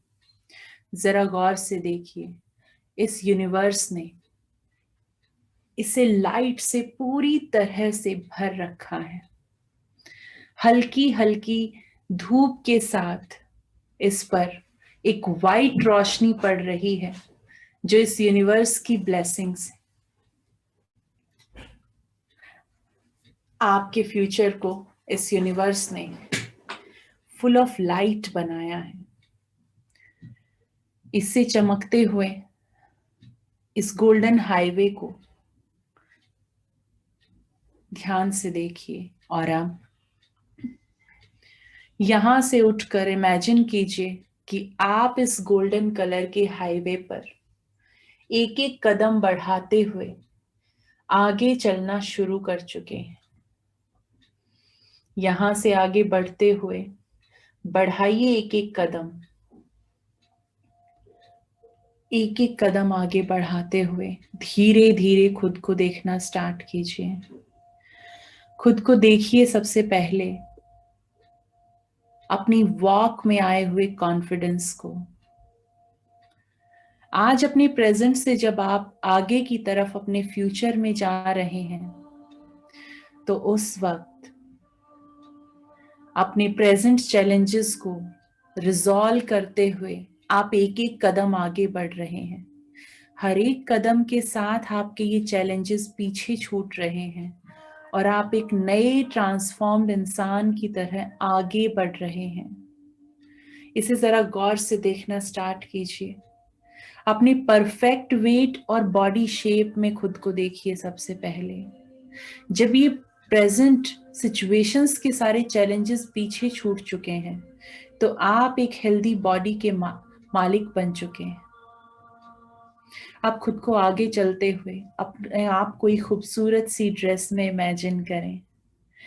अपनी एक खूबसूरत सी ड्रेस अपने फेवरेट कलर की, ब्राइट कलर में, इस तरह से इस पिक्चर को देखें।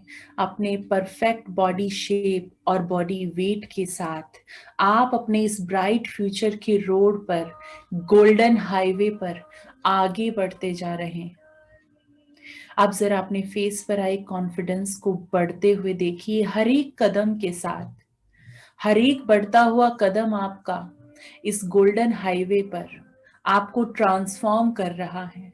आप हर एक कदम के साथ और बेहतर बनते जा रहे हैं। देखिए इस इमेज को ट्रांसफॉर्म होते हुए कि कितना कॉन्फिडेंस, एक विनर की तरह आपकी वॉक है। एक किंग की तरह आप इस गोल्डन हाईवे पर अपने ब्राइट फ्यूचर में, जो फुल ऑफ लाइट है, इस यूनिवर्स की ब्लेसिंग्स जिस पर हैं, वहां आप आगे बढ़ रहे हैं। और अब इस रोड को चमकते हुए देखिए और अपने एक एक कदम के साथ अपने फेस की मुस्कान, अपने चेहरे को ग्लो करते हुए और आंखों की चमक को बढ़ते हुए देखना शुरू करें। बनाइए इस इमेज को बहुत ही बेहतर, और क्या क्रिएटिव करके इसे और बेहतर बना सकते हैं आप। बताइए अपने फ्यूचर में कैसा देखना चाहेंगे आप खुद को। आज ये इमेज आपको खुद बनानी है। आज अपनी डेस्टिनी लिखने की ये कलम आपके हाथ में है, तो लिमिटलेस होकर सोचना शुरू करें। आगे बढ़ते हुए जरा गौर से देखिए, आपके सामने आपको एक बड़ा सा माइलस्टोन नजर आ रहा है। ये बड़ा सा माइलस्टोन, जब आप इसको ध्यान से देखते हैं तो इस पर लिखा है ईयर 2025 वेलकम्स यू। और इसके ठीक नीचे गोल्डन कलर के लेटर्स में आपका नाम लिखा हुआ है, जिस पर जब वो रोशनी पड़ रही है तो ये नाम चमक रहा है। सुनहरे अक्षरों में लिखे इस नाम को जरा गौर से देखिए।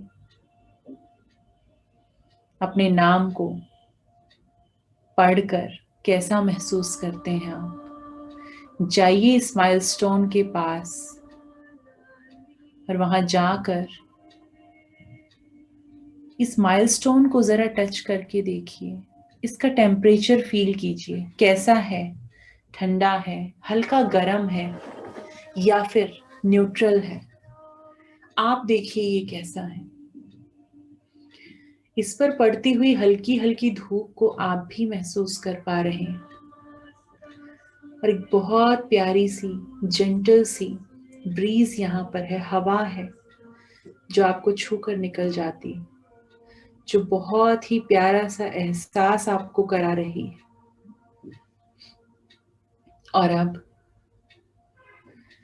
यहाँ रखे एक मार्कर को उठाइए और इस माइलस्टोन पर अब आप अपना सिग्नेचर करेंगे।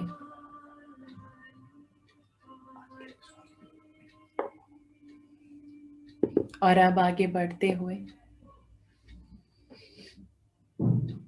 खुद को अपने इस 2025 ईयर में एंटर करते हुए देखिए। 2025 में अब जब आप एंटर करने जा रहे हैं, तो उस वक्त अपने एक एक कदम के साथ अपनी लाइफ के एक एक सक्सेस को महसूस करते हुए देखिए किस तरह से आपने अपनी लाइफ को 2025 में ट्रांसफॉर्म कर लिया है। आप अपनी फैमिली के साथ कैसे वक्त बिता रहे हैं, किस तरह से आप उस लाइफ को जी रहे हैं जिसे आपने अपने एफर्ट से चेंज किया है। अपनी फाइनेंशियल कंडीशंस को किस तरह से आप बहुत इम्प्रूव करके अपनी लाइफ में आगे बढ़ चुके हैं, और सिर्फ अपनी ही नहीं, अपनी फैमिली की लाइफ को भी आपने चेंज किया है। अपनी फैमिली की लाइफ को चेंज करके कैसे आप आगे बढ़ते हुए अपनी लाइफ में सभी लग्जरीज को एंजॉय कर रहे हैं, उसे भी देखिए। और आपकी फैमिली की लाइफ में आपने क्या वैल्यू एडिशन किया है, जरा गौर से देखिए उनके चेहरों को जो आपकी तरफ प्राउड से देख रहे हैं। उनकी मुस्कान का रीजन आप हैं। You are the reason for their happiness. क्या कहना चाहते हैं वो लोग आज आपसे, सुनने की कोशिश करें। They are saying thank you so much. You have changed our lives. इसी के साथ थोड़ा और आगे बढ़ते हुए उन लोगों के साथ खुद को देखें जिनके साथ आप काम करते हैं। जब आप पूरी तरह से हेल्दी हैं, एनर्जेटिक हैं, यंग हैं और अपने सारे इश्यूज को रिजॉल्व करके 2025 में आगे बढ़ चुके हैं, अपनी सक्सेस की तरफ एक एक कदम बढ़ाते हुए आप आगे की तरफ चल रहे हैं।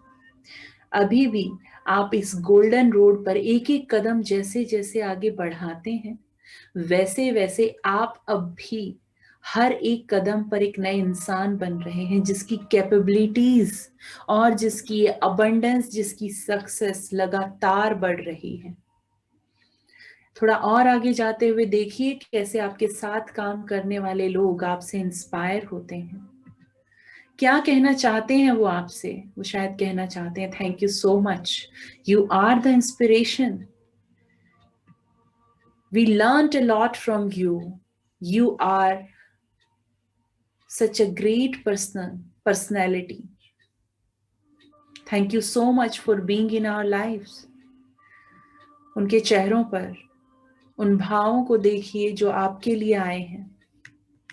ध्यान से देखिए किस तरह से आप प्राउड फील कर रहे हैं उनकी ये बातें सुनकर। और अब जरा थोड़ा और आगे जाते हुए, जब इतने सारे लोगों की लाइफ में आप इंस्पिरेशन के रीजन हैं, तो कुछ और लोग भी हैं जिनको आपने हमेशा हेल्प करना चाहा है। आपने हमेशा चाहा है उनकी लाइफ में कुछ चेंज लेकर आना। जानते हैं ये लोग कौन हैं? ये वो लोग हैं जिन्हें शायद 2 वक्त का खाना भी पूरी तरह से नहीं मिलता। कभी किसी को देखकर ये इच्छा तो हुई होगी कि काश इसके लिए कुछ कर पाते आप। तो क्या करना चाहेंगे आप ऐसे लोगों के लिए? किस तरह से उनकी लाइफ चेंज करना चाहेंगे? क्या सिर्फ एक बार के लिए उन्हें 2 वक्त का खाना प्रोवाइड करके आप ये सेटिस्फेक्शन पा सकेंगे? जी नहीं, आप चाहते हैं कि इनकी लाइफ आप हमेशा के लिए चेंज करें। तो देखिए क्या करना चाहते हैं आप इनके लिए जो इनकी लाइफ चेंज हो रही है। ये पूरी तरह से आप पर निर्भर करता है कि आप उनकी लाइफ में क्या वैल्यू एडिशन करना चाहते हैं। आपने अपनी लाइफ को तो पूरी तरह से अबंडेंस की तरफ बढ़ाया है। सक्सेस आपके साथ है, हर कदम पर आप अपनी सक्सेस को मल्टीप्लाई कर रहे हैं। आपकी वेल्थ बढ़ती जा रही है, आपकी अबंडेंस बढ़ रही है। तो इतना सब पाने के बाद आप इन लोगों की लाइफ में क्या चेंज लेकर आना चाहेंगे? बहुत से बच्चे हैं जिन्हें शायद सपोर्ट की जरूरत है। वो सपोर्ट आप भी तो बन सकते हैं। इस यूनिवर्स ने आपको ये सारे रिसोर्सेज दिए हैं, तो आपका फर्ज बनता है इन्हें वापस लौटाना। और देखिए खुद को जितना आप बांट रहे हैं उससे कहीं ज्यादा आपकी तरफ आना शुरू हो रहा है। अपनी इस गोल्डन रोड पर बढ़ते रहिए, अपनी इस लाइफ की जर्नी को आगे लेकर जाइए और 10-20 साल आगे तक लेकर जाइए, एक के बाद एक माइलस्टोन जाते हुए, अपनी अबंडेंस को बढ़ते हुए, इस रोड को, इस गोल्डन रोड को और ज्यादा चमकते हुए देखिए, और इस लाइफ में आगे बढ़ते हुए खुद को देखना स्टार्ट करें। यहाँ से थोड़ा और आगे बढ़ते हुए इन लोगों के चेहरों पर जिनकी लाइफ आप चेंज कर रहे हैं, जिन्हें आप ट्रांसफॉर्म कर रहे हैं, जिनकी लाइफ के चेंज होने का रीजन आप हैं, सिर्फ इन्हीं की नहीं, इनके परिवार की लाइफ में भी चेंज आप ही ने किया है, आप ही उसके रीजन हैं। तो कितनी वर्दीनेस फील करेंगे, उस वक्त क्या कहना चाहेंगे खुद को? अपने अंदर से एक डायलॉग क्रिएट कीजिए, I am worthy enough to have a long life, I am worthy enough to have a long life. I love myself. I deserve to be happy. I deserve to be in abundance. I am the blessed child of this universe. I am born to live happy only. यहाँ से आगे बढ़ते हुए जब आप ध्यान से सुनेंगे तो यहाँ से थोड़ी दूरी पर आपको एक माइलस्टोन दिख रहा है जहां पर कुछ लिखा हुआ है, और वहां से एक सेलिब्रेशन के म्यूजिक की आवाज आपको सुनाई दे रही है। अब जैसे जैसे कदम बढ़ा रहे हैं, ये माइलस्टोन आपको और बड़ा होता नजर आ रहा है, और बड़ा होते होते अब ये आपकी तरफ विजिबल है। देखिए इस पर क्या लिखा है। इस पर लिखा है 100th एनिवर्सरी। आपकी बर्थडे एनिवर्सरी सेलिब्रेट हो रही है, 100th बर्थडे एनिवर्सरी। और यहाँ पर कौन कौन लोग हैं जो इसे सेलिब्रेट कर रहे हैं आपके साथ? जरा पास जाकर देखना शुरू कीजिए। यहाँ वो सब लोग हैं जो, कुछ लोग शायद आपके रोल मॉडल हो सकते हैं, कुछ बहुत ही सक्सेसफुल लोग हैं जो आपको आज यहाँ अप्रिशिएट करने आए हैं कि आपकी लाइफ की जर्नी कितनी अच्छी आपने बनाई है, इसे कितना ज्यादा प्रॉस्पेरस आपने बनाया है। उन सभी के चेहरों पर आपके लिए वो रिस्पेक्ट, उन एक्सप्रेशंस को देखिए, वो प्राउड फीलिंग्स को महसूस कीजिए। अपनी फैमिली को देखिए, कितना प्राउड फील करते हैं वो आपके लिए। वहां पर बहुत सारे ऐसे लोग हैं जिनकी लाइफ में वैल्यू एडिशन करके आपने उनकी लाइफ को चेंज किया है। वो सब आपको वहां थैंक्स कह रहे हैं और अपनी लाइफ के इस 100th ईयर के लिए आपको मुबारकबाद देते हैं।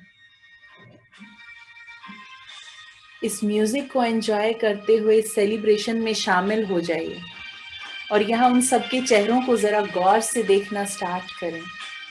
अपने दोनों हाथों को इस वक्त अपने हार्ट पर रखें, और यहाँ से अपने हार्ट पर रखते हुए जरा ध्यान से अपनी लाइफ के इस पूरे गोल्डन रोड को, इस फ्यूचर के पूरे गोल्डन रोड को जरा ध्यान से देखें। आपको इस पर वो सारे फ्रेम्स नजर आएंगे जिन्हें अब तक आप देखते हुए आगे बढ़े थे। और अब यहाँ से इमेजिन कीजिए कि आप फ्लोट करते हुए अपने इस गोल्डन रोड के ऊपर से वापस अपने प्रेजेंट की तरफ आ रहे हैं।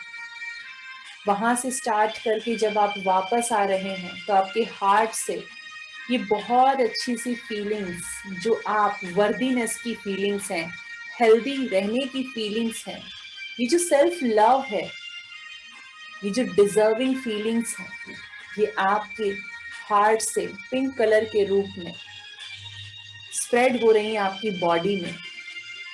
और इन सब लोगों की तरफ से जिनकी लाइफ में आपने चेंज किया, जो जो लोग आपकी इस जर्नी में शामिल रहे, इनकी तरफ से आपकी तरफ यही लव ब्लेसिंग्स की फीलिंग्स आपकी तरफ आ रही हैं।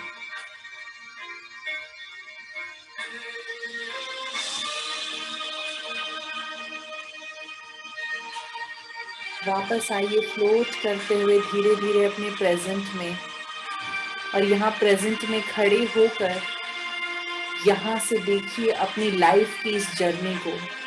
जब यहाँ खड़े होकर आप देख रहे हैं तो इस वक्त आपको अपने 2025 से लेकर अपनी 100th ईयर तक की जर्नी यहाँ से नजर आ रही है। ये पूरा म्यूजिक इस यूनिवर्स की तरफ से सेलिब्रेशन है जो आपकी तरफ आ रहा है. You are the center of this universe and enjoy all the feelings inside your body. एक broad smile अपने face पर लेकर आएंगे. अपने हार्ट से इन फीलिंग्स को रिलीज होते हुए फील करें और अपने इस पूरे गोल्डन रोड को इन फीलिंग्स से भरते हुए देखें. ये सारी फीलिंग्स इस गोल्डन रोड पर स्प्रेड हो रही हैं. And you are saying, I am the blessed child of this universe. I am worthy enough to have a long life.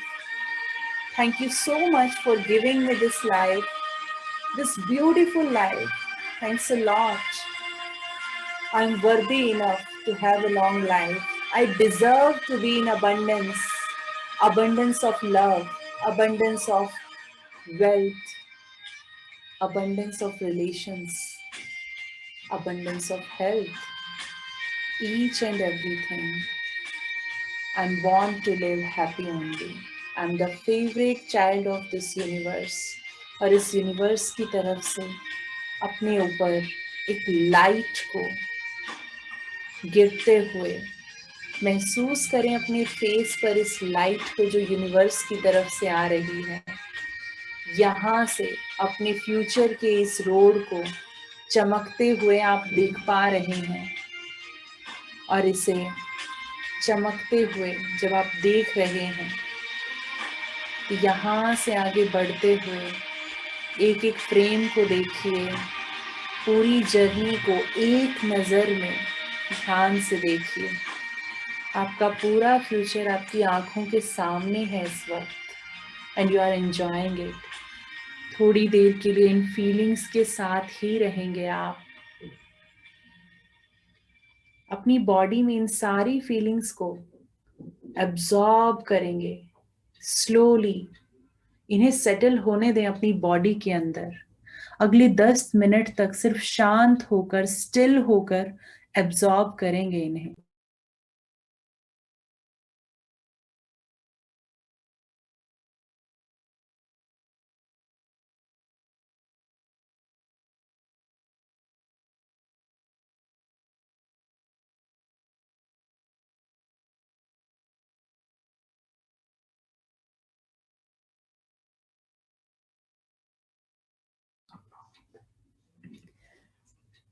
Okay, how was the exercise?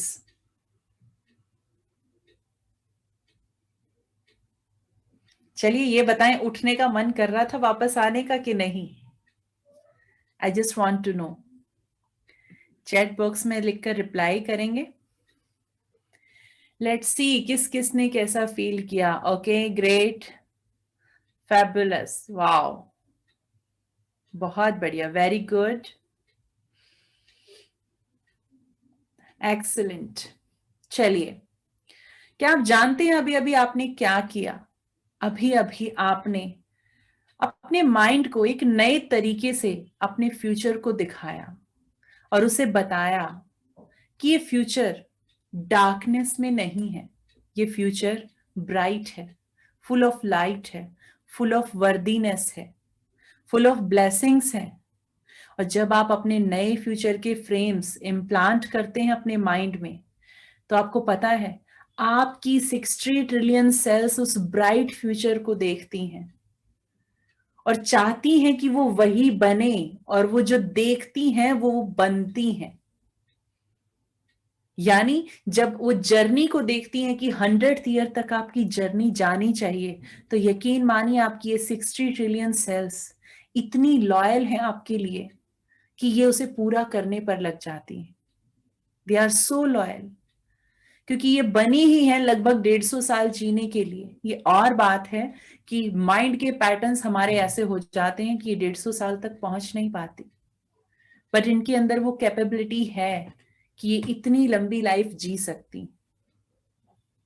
और जब भी आप अपने माइंड को ये सारे फ्रेम्स दिखाते हैं, बताते हैं कि जब ऐसा होगा तो ये फीलिंग आएगी, तो आपके न्यूरॉन्स एक्टिव होते हैं उस गोल तक पहुंचने के लिए, आपकी पूरी क्रिएटिविटी, पूरी स्किल को लगा देते हैं और वो सॉल्यूशंस ढूंढ लाते हैं कि आप अपने गोल की तरफ तेजी से आगे बढ़ें। याद रखिए, दो तरीके होते हैं लाइफ में, या तो आप हार्ड वर्क करते रहें हमेशा और सिर्फ आप ही हार्ड वर्क करते रहें, अपनी सेल्स से मेहनत कराते रहें, या फिर अपने न्यूरॉन्स को कमांड दे दें, अपने न्यूरॉन्स को काम पे लगा दें ताकि वो स्मार्ट वर्क करना शुरू कर दें।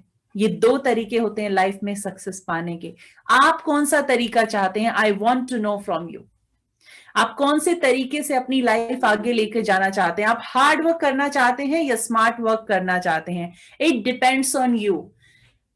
इतिहास गवाह है कि जिन लोगों ने अपना फिजिकल वर्क किया है उनसे ज्यादा हमेशा सक्सेस उन लोगों ने पाई है जिन्होंने स्मार्ट वर्क यानी कि अपने माइंड से काम लिया है। तो आप किन लोगों में से बनना चाहते हैं? Okay, smart work, great. या obviously smart lady, smart work, definitely. सभी के सिर्फ जो फीमेल्स हैं उनके मैसेज ज्यादा आ रहे हैं। स्मार्ट वर्क, ग्रेट, बहुत अच्छा। तो ये स्मार्ट वर्क करने के लिए आपको क्या करना होगा? आपको सीखना होगा आपके माइंड को प्रोग्राम करना, अपने माइंड को किस तरह से हर आउटकम के लिए, जी हाँ, हर आउटकम के लिए, चाहे वो आपके रेशन को ठीक करना हो, चाहे आपकी हेल्थ हो, चाहे आपके गोल्स हो, आपके प्रोफेशनल गोल्स हो, आपका बिहेवियर हो, आपकी कोई खराब हैबिट्स हो, आपका कोई फोबिया हो, कोई ओसीडी हो, या कोई भी ऐसा अनवांटेड बिहेवियर जिससे बाहर आना हो, यानी ए टू जेड कोई भी आपका चैलेंज है, उससे अगर आपको बाहर आना है, then just learn to reprogram your mind. और जब आप अपने माइंड को रीप्रोग्राम करते हैं, कुछ ऐसे पैटर्न्स वहां पर इम्प्लांट करते हैं, तो आपके बिहेवियर्स में चेंज आना शुरू हो जाता है। वो जो चीजें आप आज तक कर नहीं पाए थे, आप वो करने लगते हैं। कहीं प्रोक्रास्टिनेशन है, उससे बाहर निकल आते हैं।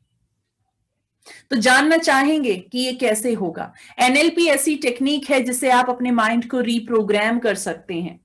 इसी के बारे में जानेंगे आज की किस तरह से क्या क्या होगा। आखिर एनएलपी में है क्या क्या ऐसा जो आपके माइंड को रिप्रोग्राम करने में आपको हेल्प करता है? ऐसा क्या है?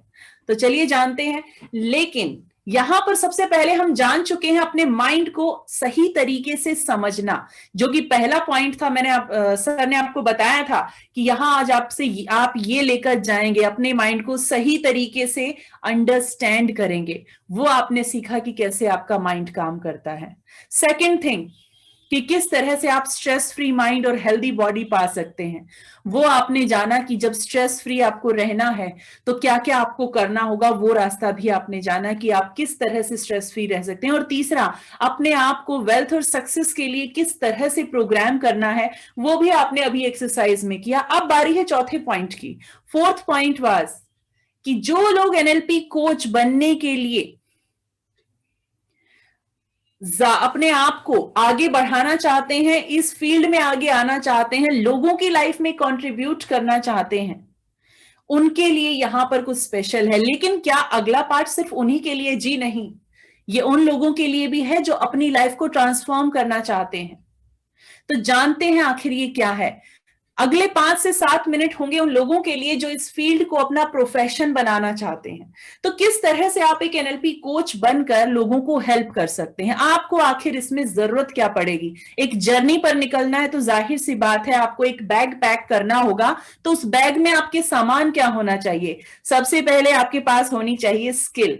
जी हाँ, ये एक स्किल है। अभी आपने एक एक्सरसाइज की, दिस इज अ स्किल जो आपको सॉल्यूशन देगी आपकी लाइफ में। इसी तरह की बहुत सारी एक्सरसाइजेस और बहुत सारी छोटे छोटे मेडिटेशंस हैं जिन्हें कंबाइन करके न्यूरो लिंग्विस्टिक साइंस को बनाया गया है ताकि ये आपके लिए और इजी हो सके। न्यूरो लिंग्विस्टिक प्रोग्रामिंग और इन कुछ और स्टडीज को मिलाकर जब इस पूरी स्टडी को हमने डेवलप किया तो उससे रिजल्ट्स और ज्यादा फास्ट हो गए और उन्हीं को हम अपने इस प्रोग्राम में डिजाइन करके आपके लिए लेकर आए। सबसे पहले आपके पास होनी चाहिए स्किल जो लोगों के इश्यूज को रिजॉल्व कर सके, उन्हें रियल लाइफ के सॉल्यूशन दे सके। नेक्स्ट थिंग आपको चाहिए डिलीवरी। जी हाँ, एक चीज को सीखना और उसको सिखाना दोनों ही अलग अलग बातें हैं। आप सीख तो सकते हैं, बहुत अच्छे लर्नर हैं, लेकिन क्या आपकी डिलीवरी वैसी है? तो समझ लीजिए, जब आप किसी ऐसे इंसान से सीखेंगे जिसकी डिलीवरी खुद बहुत अच्छी है, वो बहुत अच्छे से आपको सिखा सकता है, तो आप भी जब उससे सीखेंगे तो सेम तरह के पैटर्न्स को यूज करेंगे और आप बेहतर डिलीवरी दे पाएंगे। आसान भाषा में लोगों को समझाना ही सबसे बेस्ट डिलीवरी है, और यहां पर इसे इतना इजी किया गया है। आपने आज के सेशन में भी देखा कितना सिंप्लीफाइड करके आपको बता दिया गया। इसके बाद है निश। जी हाँ, शुरुआत करने के लिए आपको सबसे पहले एक स्पेशलाइज्ड एरिया चाहिए कि किन लोगों को आप स्पेशली हेल्प करेंगे पहले, उसके बाद आप धीरे धीरे इसका क्राइटेरिया बढ़ा सकते हैं। शुरुआत में आपको फोकस एक छोटे से एक निश पर करना होता है, लेकिन क्या ये निश इतना छोटा है? इतना छोटा नहीं होता है। अभी अगले स्लाइड पर देखेंगे कि आखिर ये निश क्या हो सकते हैं। मेंटोर सबसे इंपॉर्टेंट। अगर आप एक चीज सीख भी लेते हैं, उसे सिखाना भी सीख जाते हैं, तो आगे इस जर्नी में कहीं ना कहीं आपको कुछ डाउट्स आएंगे। उस वक्त वहां से आपको बाहर कौन निकालेगा? उस वक्त आपको वही हेल्प कर सकता है जो इस रास्ते से चलकर गया हो, जो जानता हो उन चैलेंजेस को रिजॉल्व करना।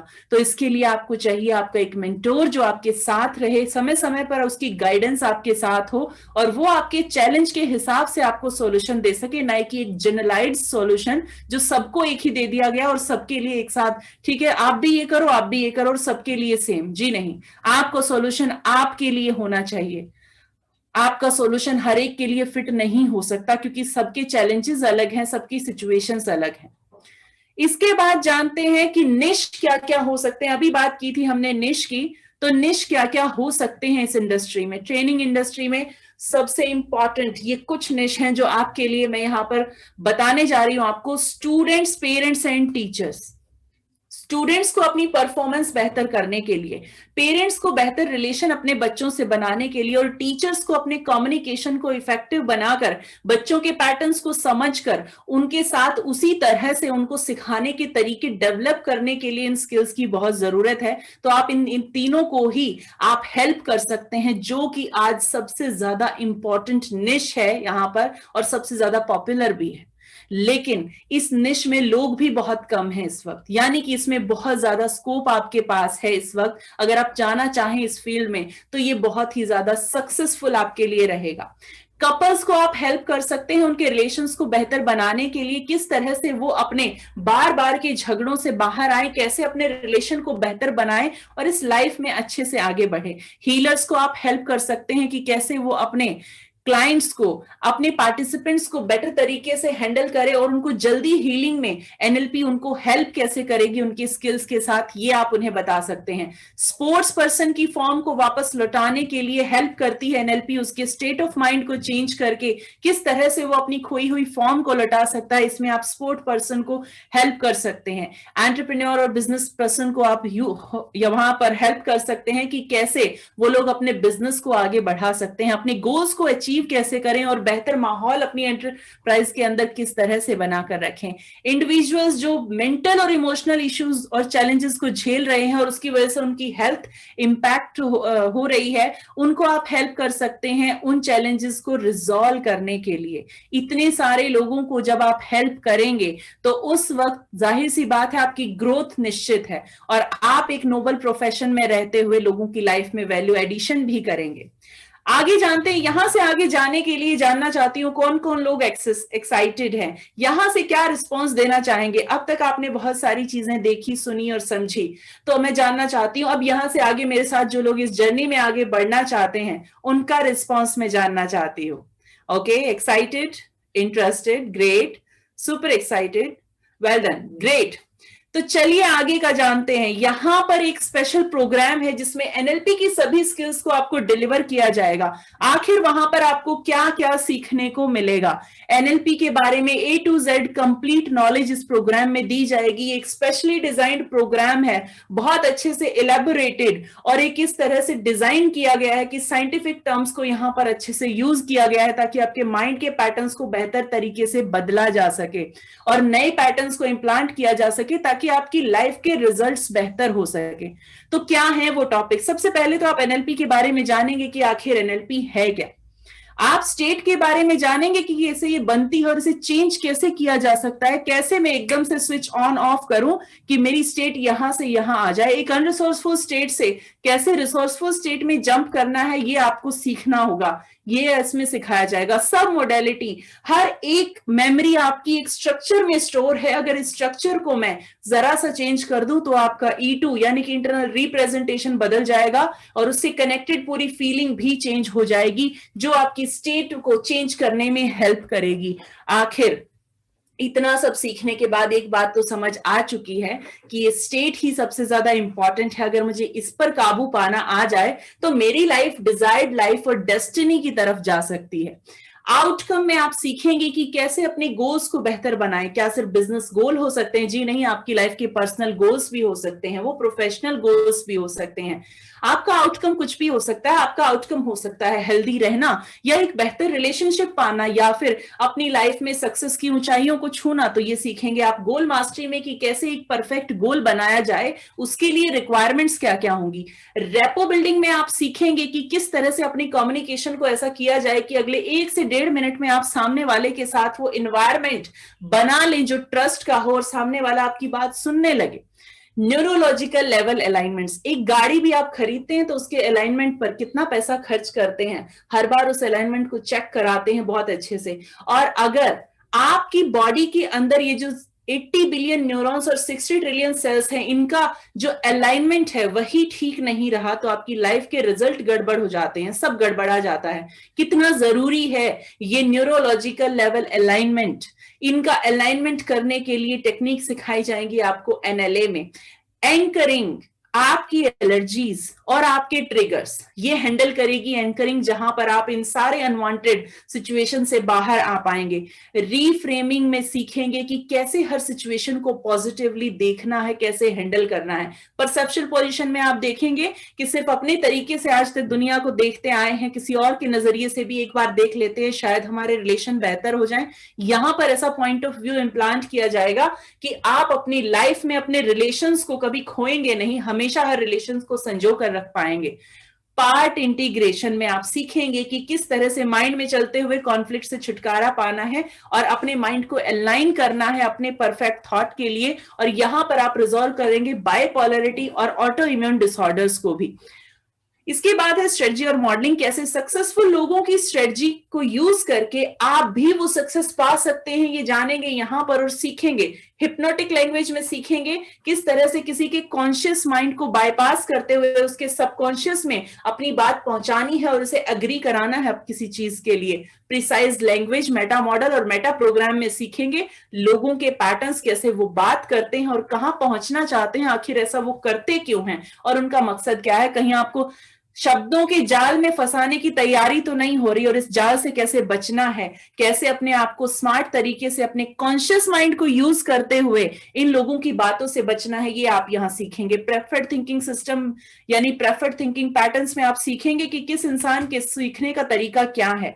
अगर वो सही तरीका सीखने का और सोचने का हमें पता लग जाए तो उसके अकॉर्डिंग जब हम अपनी बातें रखेंगे उनके सामने तो उनको बेहतर तरीके से समझ आएंगे और कॉन्फ्लिक्ट कम होंगे और रिलेशन और बेहतर बनेंगे और रिजल्ट लाइफ में बेटर प्रोड्यूस होंगे। मेटाफर्स आपकी लाइफ में क्या कमाल कर सकते हैं, ये देखेंगे इस चैप्टर में। और यहां पर सीखेंगे कि कैसे मेटाफर्स आपकी हीलिंग में भी काम कर सकते हैं और आपके लाइफ के अलग अलग एस्पेक्ट में इन्हें आप कैसे यूज करेंगे।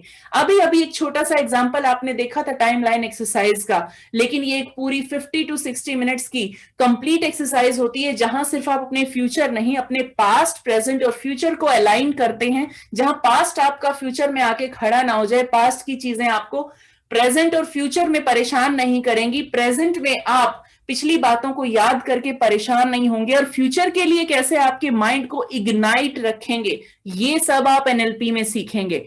इस सब टॉपिक्स को आप कहां से सीख पाएंगे, इसके लिए हमारा एक कंप्लीट प्रोग्राम है जिसके बारे में बताने के लिए मैं वेलकम करती हूं मिस्टर अनुराग सूर्यवंशी। वो अभी आपको इस बारे में बताएंगे। So let me welcome mister Anurag Surya.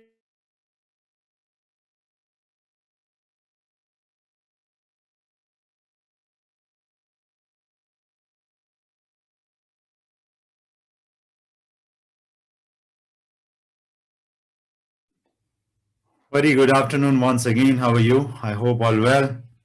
Let's talk about ये प्रोग्राम आपके लिए कैसे काम करेगा और क्या क्या इस प्रोग्राम में आपके लिए अवेलेबल है. This is a 330-hour program. आप कहेंगे मगर यहाँ पे तो 110 घंटे नजर आ रहा है हमें. Yes, you are absolutely right. This is a certification program, NLP Master Practitioner Certification Program. एक ये बहुत ही बेहतरीन सर्टिफिकेशन प्रोग्राम है जो कि ATPW सीजन 5 है by none other than Neeraj Malik. ये नीरज मलिक जी का एक प्रोग्राम है 110 घंटे का जो कि 10 हफ्ते तक चलेगा. This is a 10 weeks program followed by 50 weeks program. इसके साथ 50 हफ्ते की बहुत ही बेहतरीन प्रैक्टिस लगेगी. Just hold on for 30 seconds only.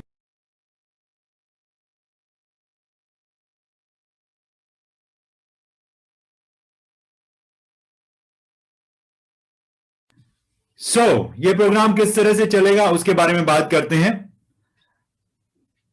आगे चलते हैं. इसकी क्लासेस किस तरह से होंगी, इसके सेशंस किस तरह से होंगे. देखिए, बहुत जाहिर सी बात है, हमारे जिंदगी में शाम का जो समय होता है 8 से 10 का, वो या तो हम कुछ नेगेटिव न्यूज देखते हैं या हम सास बहू के सीरियल देखते हैं और कुछ लोग बहुत बढ़िया प्रोग्राम देखते हैं, हंसी मजाक के कुछ कॉमेडी शोज देखते हैं. उस समय को अगर आप अपनी जिंदगी में थोड़ा सा यूटिलाइज करने की कोशिश करें तो ये प्रोग्राम 8:15 बजे से लेकर 10:30 बजे तक हफ्ते में 4 दफा आपके पास आएगा. यानी कि 8:15 से 10 o'clock तक आपको ये कलाएं सिखाई जाएंगी एंड 10 o'clock एक आपको ब्रेक मिलेगा 5 मिनट का और 10:05 से लेके 10:30 तक एक फैंटाबुलस एक्सरसाइज जैसी आज आपने की वो कराई जाएगी. आपको कराने के लिए नहीं कराई जाएगी एक्सरसाइज, आप उन एक्सरसाइजेस को अपनी जिंदगी में उतार सकें और दूसरों को भी करा सकें, उस तरह से वो एक्सरसाइज कराई जाएंगी. So this is ATPW season 5. Tuesday, Wednesday, Thursday and Saturday and Sunday को एक बहुत बेहतरीन इंटरैक्टिव सेशन होगा.